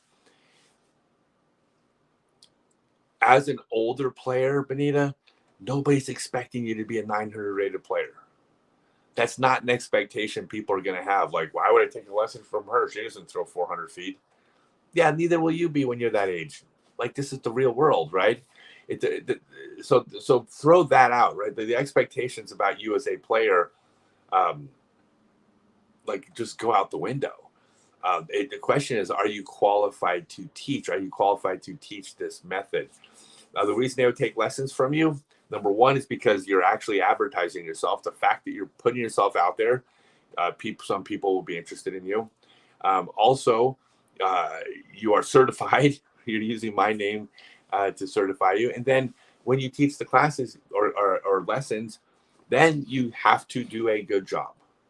If you do a good job and you follow the method, the player will get better because the method works. Doesn't matter who teaches it. If you stick to the method, the player will get better by following this teaching method. If they do, they will see improvement. If they see improvement, they write good reviews. If they write good reviews, people read their reviews and hire you. The only way that you're going to be in trouble is if you deviate from the method and try to teach in a different way, which that would completely contradict being certified with the method anyways. As long as you don't do that, you're not going to have any problem. Now, when you're new teaching, it's like anything else. You got to establish yourself. Like, why do people pick someone off their bio? Well, if someone on their bio says, I've been a pro for 7 years, we know that doesn't mean anything. But that person has the advantage of having someone in their bio where a new player says, oh, it's a pro, I'll learn from them. So for sure, initially, those are selling points that you don't have in your resume yet. But it doesn't mean you won't have those reviews over time.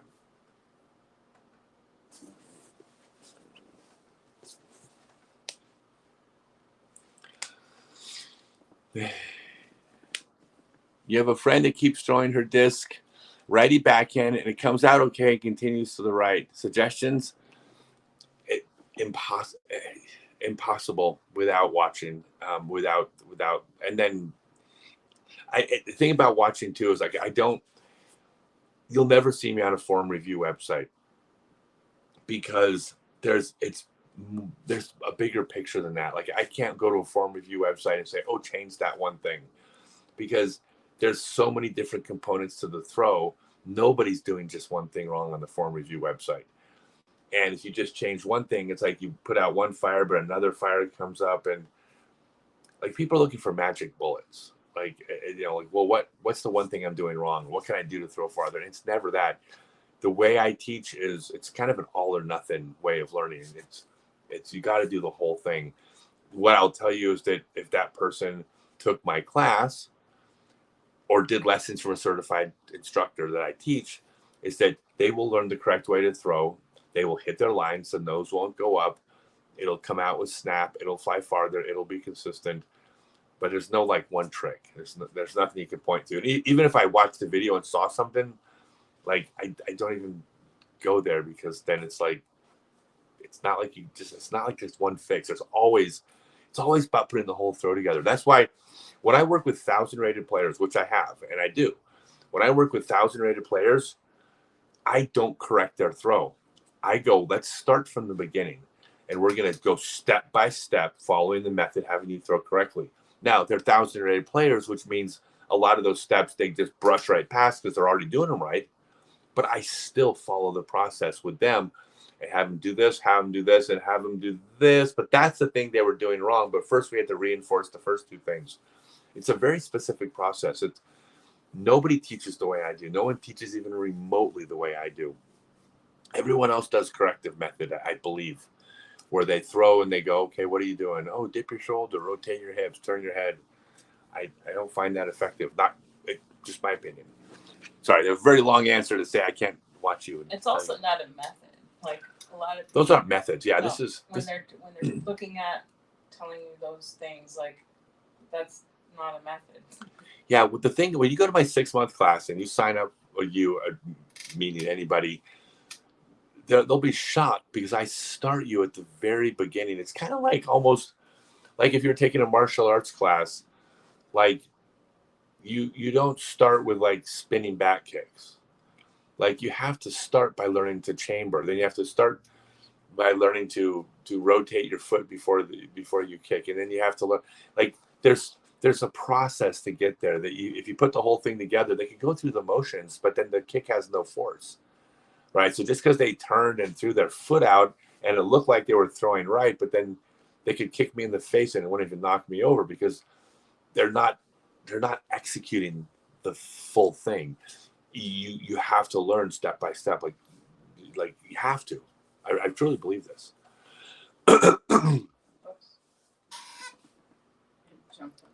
Yeah, I am the 12-year-old, too young to be a disc golf teacher. That's a really good question, and I'm not sure where the age limit is. You're not too young to take the class, right? As far as the 6-month class, and it sounds like you're already on the right path if you're throwing well. You will face the challenge of adults not necessarily wanting to pay to learn from you. I'm just being honest with you. It doesn't mean you won't get none. It means it is going to be a harder sell for you. I would say my suggestion would be this. And by the way, other kids that you want to teach aren't going to pay you because other kids don't typically pay other kids to help them do stuff. It's kind of the nature of being a kid. Like, how do you do that? Let me show you. So here's what I would suggest for you is that keep teaching in your mind as part of potential things that you can do for a job or a career. Or if you're going to be a professional disc golfer, it's a great way to be part of your coaching career. But I don't know that it's necessarily how much money you can make doing it right away. By the way, I don't like putting ceilings on people. I would love more than anything for you to like put on a disc golf class and have like 8 people show up and pay you $10 a piece for an hour to teach a class on putting, and then send me pictures of it and say, dude, you're so wrong. Like I would love nothing more than to be wrong about that. I think it's a bit of a challenge. Here's what I would think. I got an idea for you. No, here's my idea. If you learn the skills of disc golf and you teach, connect to a pro shop. Because here's the thing about a pro shop. The pro shop, when someone wants lessons, can actually communicate to somebody, hey, there's this 12-year-old kid that knows his stuff. And then that's a way of endorsing you, as opposed to you simply advertising it yourself. It's secondhand. I think that's probably that would be a great bet, right?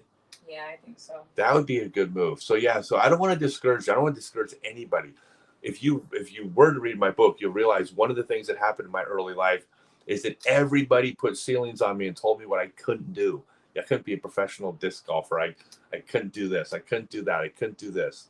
Like everyone tried to stop me. And like the last thing I want to be is that person who's trying to put a ceiling on you. But at the same time, people can lie to you and say you can do anything. And sometimes they're full of it, right? So there's a balance there. I would say connect to your local pro shop. And start by teaching kids classes. Let the pro shop organize it. There we go. I got it. Boom. I just needed to I have to talk my way through this. Here's what you're going to do. No, you're going to go to the pro shop and you say, I want to teach kids classes. And the pro shop is going to advertise kids class next Saturday at 10 a.m. or whatever it is. The pro shop will advertise the kids class, and then you teach the kid class and build experience teaching the kids classes. But the pro shop can advertise it for you. And the kids can pay like $5 a piece, and if 10 of them show up, you make $50 for an hour and a half's worth of work. Or they can pay $20 a piece and then get a disc, do it through the pro shop, and the pro shop pays you $5 or $7. Connect to your pro shop. That's going to be your lifeline to teaching at this point. I did think that went through because you asked me a question I wasn't prepared for, which is rare. I'm usually like prepared for everything, but I don't want to put a ceiling. Do you feel like I put a ceiling on me, Adriana? No. I didn't. Did I? That's a good path. Yeah. I think that's a great path to connect with the pro shop. And honestly, the 6-month class is I recommend that for everybody. Mm-hmm. Is Scott that rapper Method Man? I am not. You don't want to hear me sing. That one. Here, I'll sing. Why are there so many songs about rainbows? What's on the other side? There, that's the extent of my singing. I sing Kermit. Hey Scott, trying not to brag, taking my 6-month course and the 1-day. Hey, yes, I remember 1-day live training. I have measured improvements on backhand, forehand, and putting. Your game has seriously improved. Thank you, Russ. Yeah, I appreciate that. Yeah, it's I love what I do. I'm so confident. If me and any of the people in this group went out to dinner and we talked about 50 different things, you would say, wow, Scott's the most down-to-earth, not arrogant, not egotistical, most humble guy in the entire world, except when he talks about teaching disc golf. And then he's arrogant and he's cocky. I am very arrogant about my teaching. It's the only thing in the world I'm arrogant about, but I am so proud and so defensive over this method I've learned that it works. You take my class. Nobody takes my class and says, that was a lot of fun. I learned a thing or two, but boy, did I have a good time. Nobody says that. Everybody says, wow, this was like I know what I'm doing now, or I know what I need to do. I'm extremely confident in my teaching. Other side, 70, too old to be a disc golf teacher? Absolutely not. No, you're absolutely not too old to be a disc golf teacher. It's going to be the same thing. You're going to have to build your audience. You build, it's like any other business, even if it's a side business, you charge less money at first because you're learning how to teach. It's the same thing for Benita, right? Which is you don't start off by charging top dollar. You can't charge top dollar until you have the reviews where people go, wow, that this person that does a good job will help my game. You start up by charging less, but you build up the reviews. When you're older, nobody's you're not required to throw well. You shouldn't be required to throw well no matter what. Some people just aren't, even if they've taken the class and they learn the method. I mean, there's still different skill levels. That's sports. That's the real world, right? But I do think that if you're a 23-year-old and you're athletic looking and you don't throw well, I think it's a harder sell for you as a teacher, no matter how good you actually could teach. It's yeah, but why can't you do that thing if it works? You kind of get a pass when you're 70. It's you're not expected to do it. You're expected just to know what the hell you're talking about, and you will. So I'm also take my 6-month class. You'll be a better player because of it. That's the most important part, right? You'll throw farther. You won't get injured. You'll have more fun. The thing about teaching is that it's an independent skill set. There are people on the tour that are amazingly successful disc golfers that don't teach. The thing is, it's from an actual reality standpoint, it's completely independent. Yeah. Your ability to play, your ability to teach are two totally different things. From a marketing perspective, being able to play is a selling point. It shouldn't be, still is. An NBA player comes out is gives a clinic, a high dollar clinic, on some basketball skills because they played in the NBA. But probably the vast majority of people that coached high school basketball for the past 30 years probably could teach better than the NBA player at a skill class. But if they were competing on the same night, the NBA player gets the students. There's a reality to that. But it doesn't mean that they're both not getting students. It just means that one person has that marketing advantage. Again, but my brand is big. There's something really nice about saying you're connected to my name. Are you going to keep touring? Sorry if I answered this before.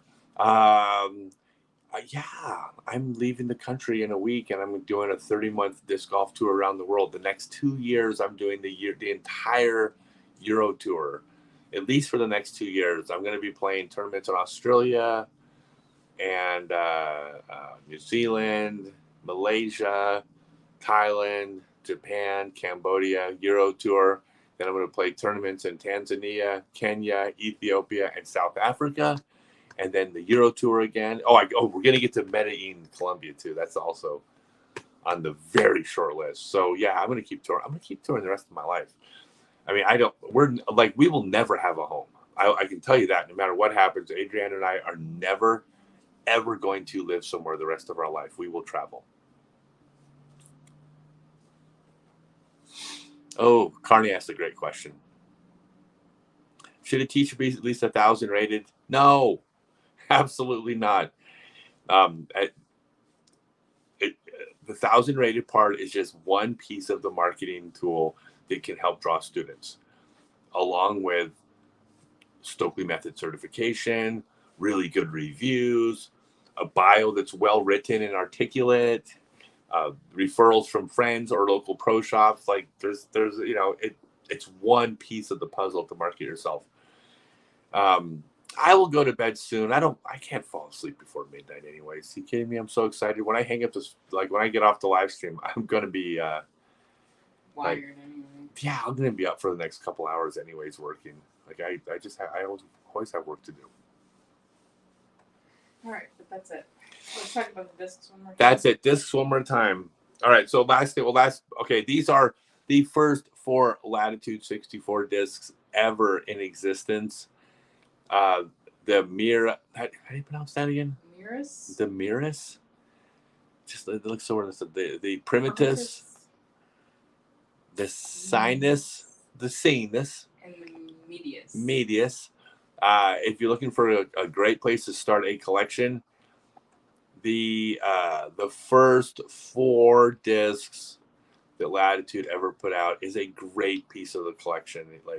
And we're not selling them super expensive because, I mean, some of them are going for a lot of money, but every single disc that we have on my site, go search for that disc on eBay and they're selling for more. I'm selling every one of these for less money because they're coming from a warehouse and I don't have time to take bids and sell to the highest bidder. I have a box of them and I'm just trying to make sure they sell. So if you go to scottstokely.net, click on shop, you'll see them along with barbecue sauce. Do you have a picture of the tour discs, the universe discs? Oh, I never pulled it up. Oh, it doesn't matter. There's so much stuff on the site now that we can't show everything. You want to capture one? Okay, we're gonna pull one on the screen right now. This is the Stokely Universe disc. If you haven't seen these yet, these are the coolest discs ever. And I'm not saying that because I'm selling them, because I have nothing to do with them. The artist, Creative Rob, did them all. So I don't take any of his credit. Look at this. Ready? Look at those. How cool is that? Those are all on. Those are full color hot stamps on Buzz. Yep. Which buzzes again? ESP buzzes. The ESP buzzes. I should know all this off the top of my head. Terrible. They're all on ESP buzzes. They're on black, which makes the best full color stamps on the black discs, I believe. And they're from an artist named Creative Rob, and they're part of a collection called the Stokely Universe. We have new discs. We'll have new ones coming out every single month, and towels and minis and all sorts of things. So if you buy them, you can then start the collection because he's a special artist and he's our favorite artist in the world. So we're really happy with those.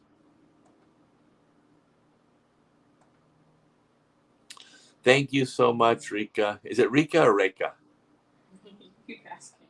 What? I keep asking. Yeah. Good luck tomorrow. Thanks, Travels. Thank you. Yes.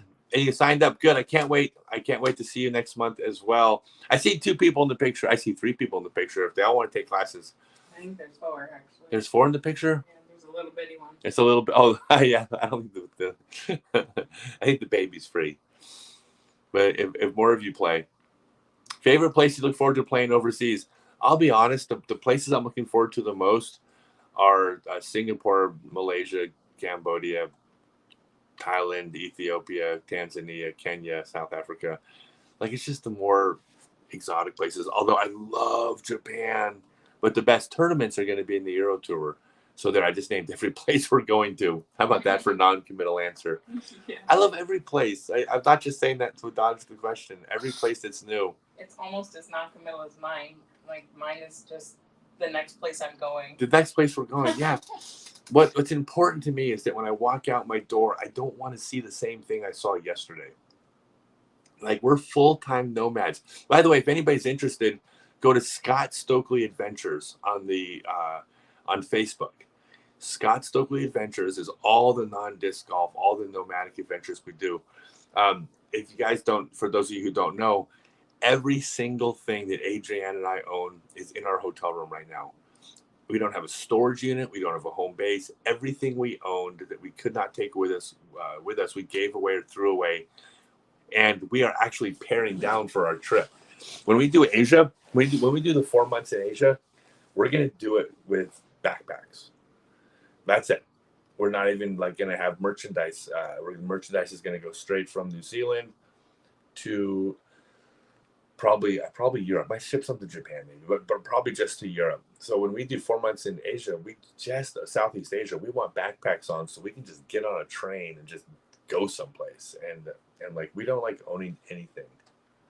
So like, the more obscure the better. Anyways, other ways to support the two of us. I really appreciate that. I don't take donations for like the special needs stuff. If you're interested in supporting anything I do within the special needs community, I am not a 501c3. It's not a business. I tell everybody to donate locally. Like, the local organizations need it more than me. Like, I don't need money to do my special needs promotion. Like, I fund that through other stuff I do. The best thing you can do to support me, help me market my online class. That is right now the core of how I make my living, is through that online class. And discgolflessons.com is going to take off, I hope. But my 6-month online class, sign up for it. Tell people to sign up for it. Post about it. Everybody can do this. Post about my 6-month class, my online class, to your local club page. Like, it's great on your Facebook page. Certainly appreciate that. But the club page with a link to my website, that'll get the most traction.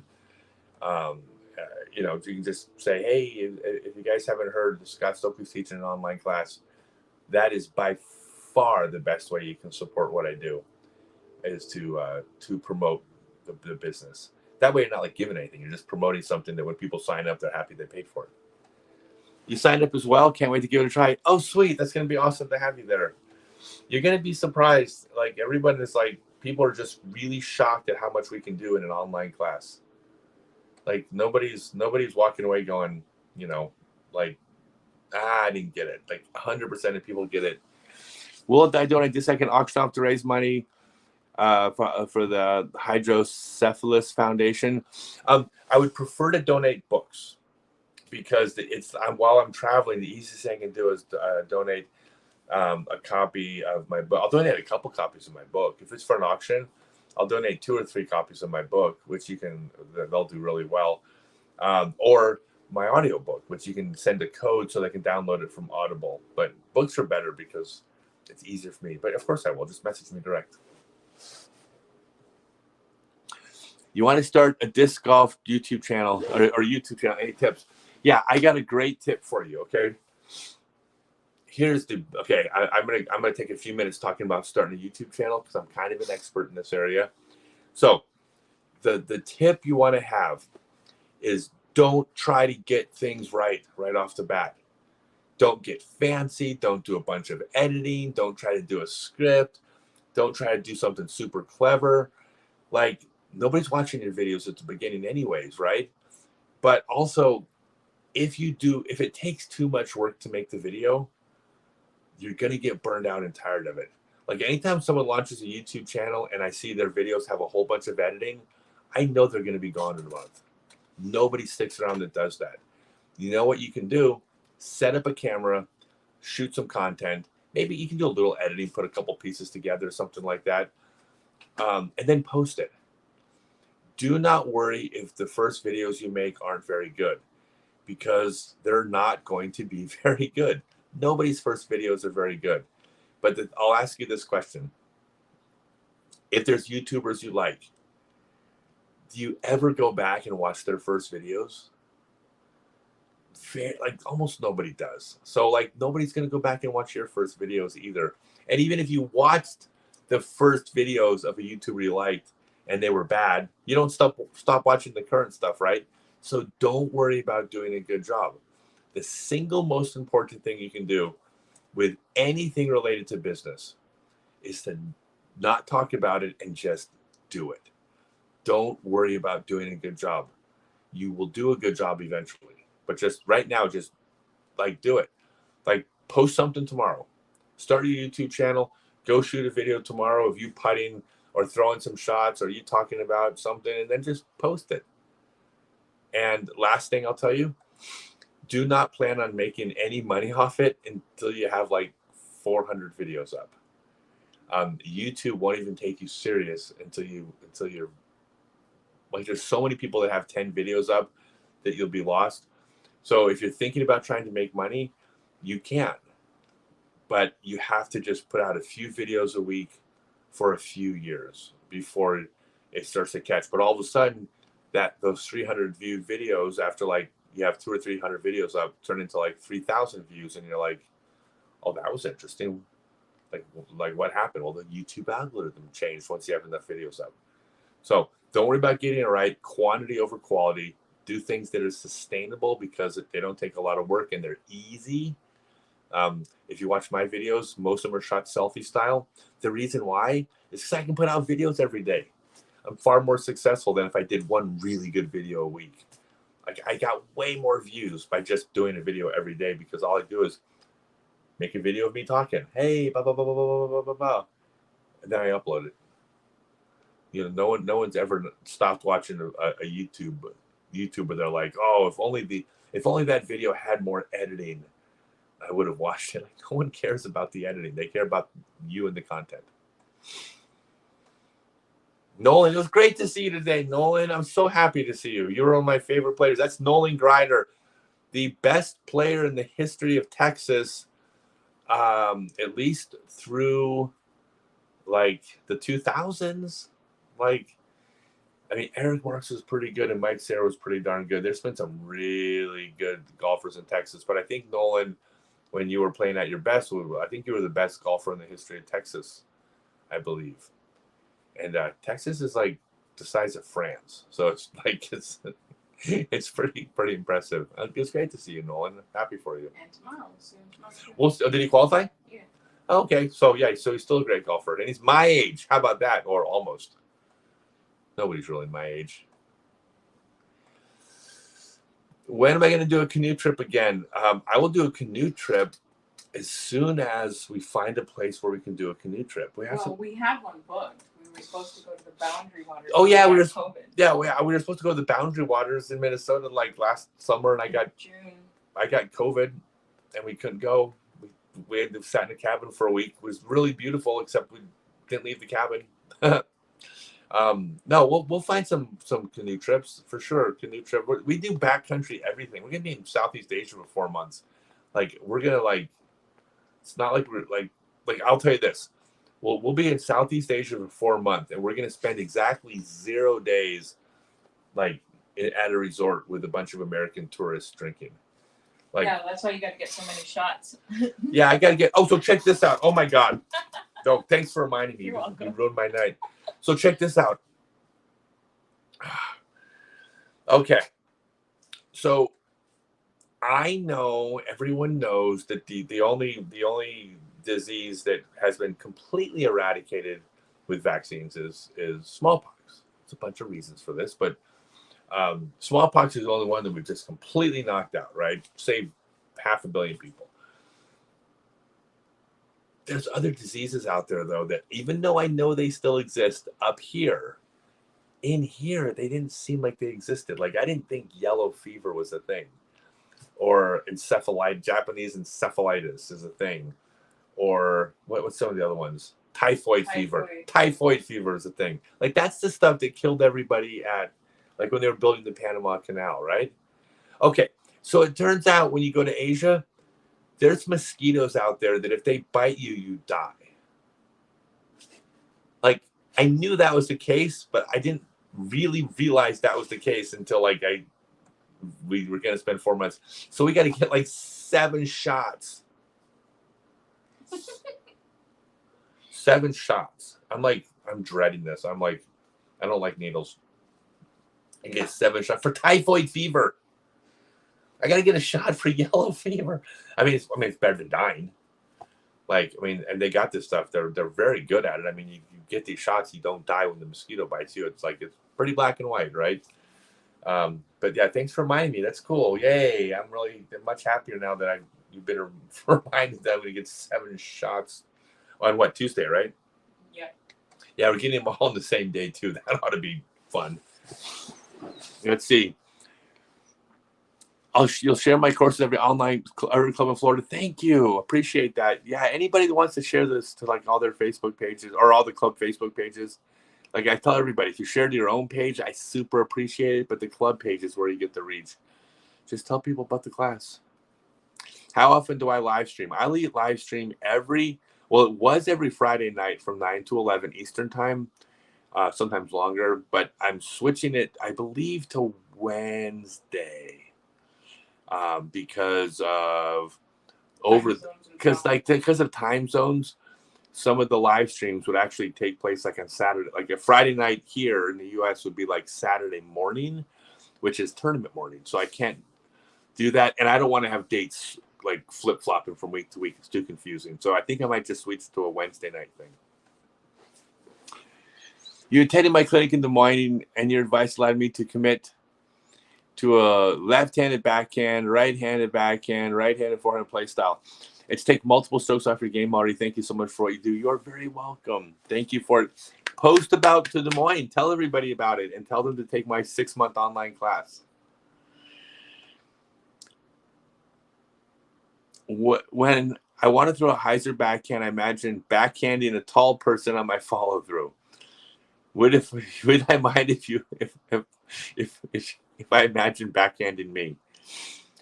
Would I mind, or would it turn me on? I shouldn't say that, huh? You can enjoy the thought, I think. Well, it says pickle media, so we don't know what the person even looks like. So I'm gonna create my own visual of. Hold on, I'm gonna close my eyes and think about the person backhanding me.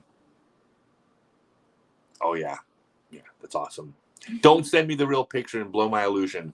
I've completely envisioned who it's going to be, and it's yes, awesome. Do it. I couldn't, Mila Jojovic just backhanded me from. Okay. Am I going to record the doctor visit, put on the venture page? Really, you two, Amy? Now the two of you are bringing up the shot. I don't want shots. Yes, Amy. If the doctor will let us do it. Oh my God! No, I'm not doing.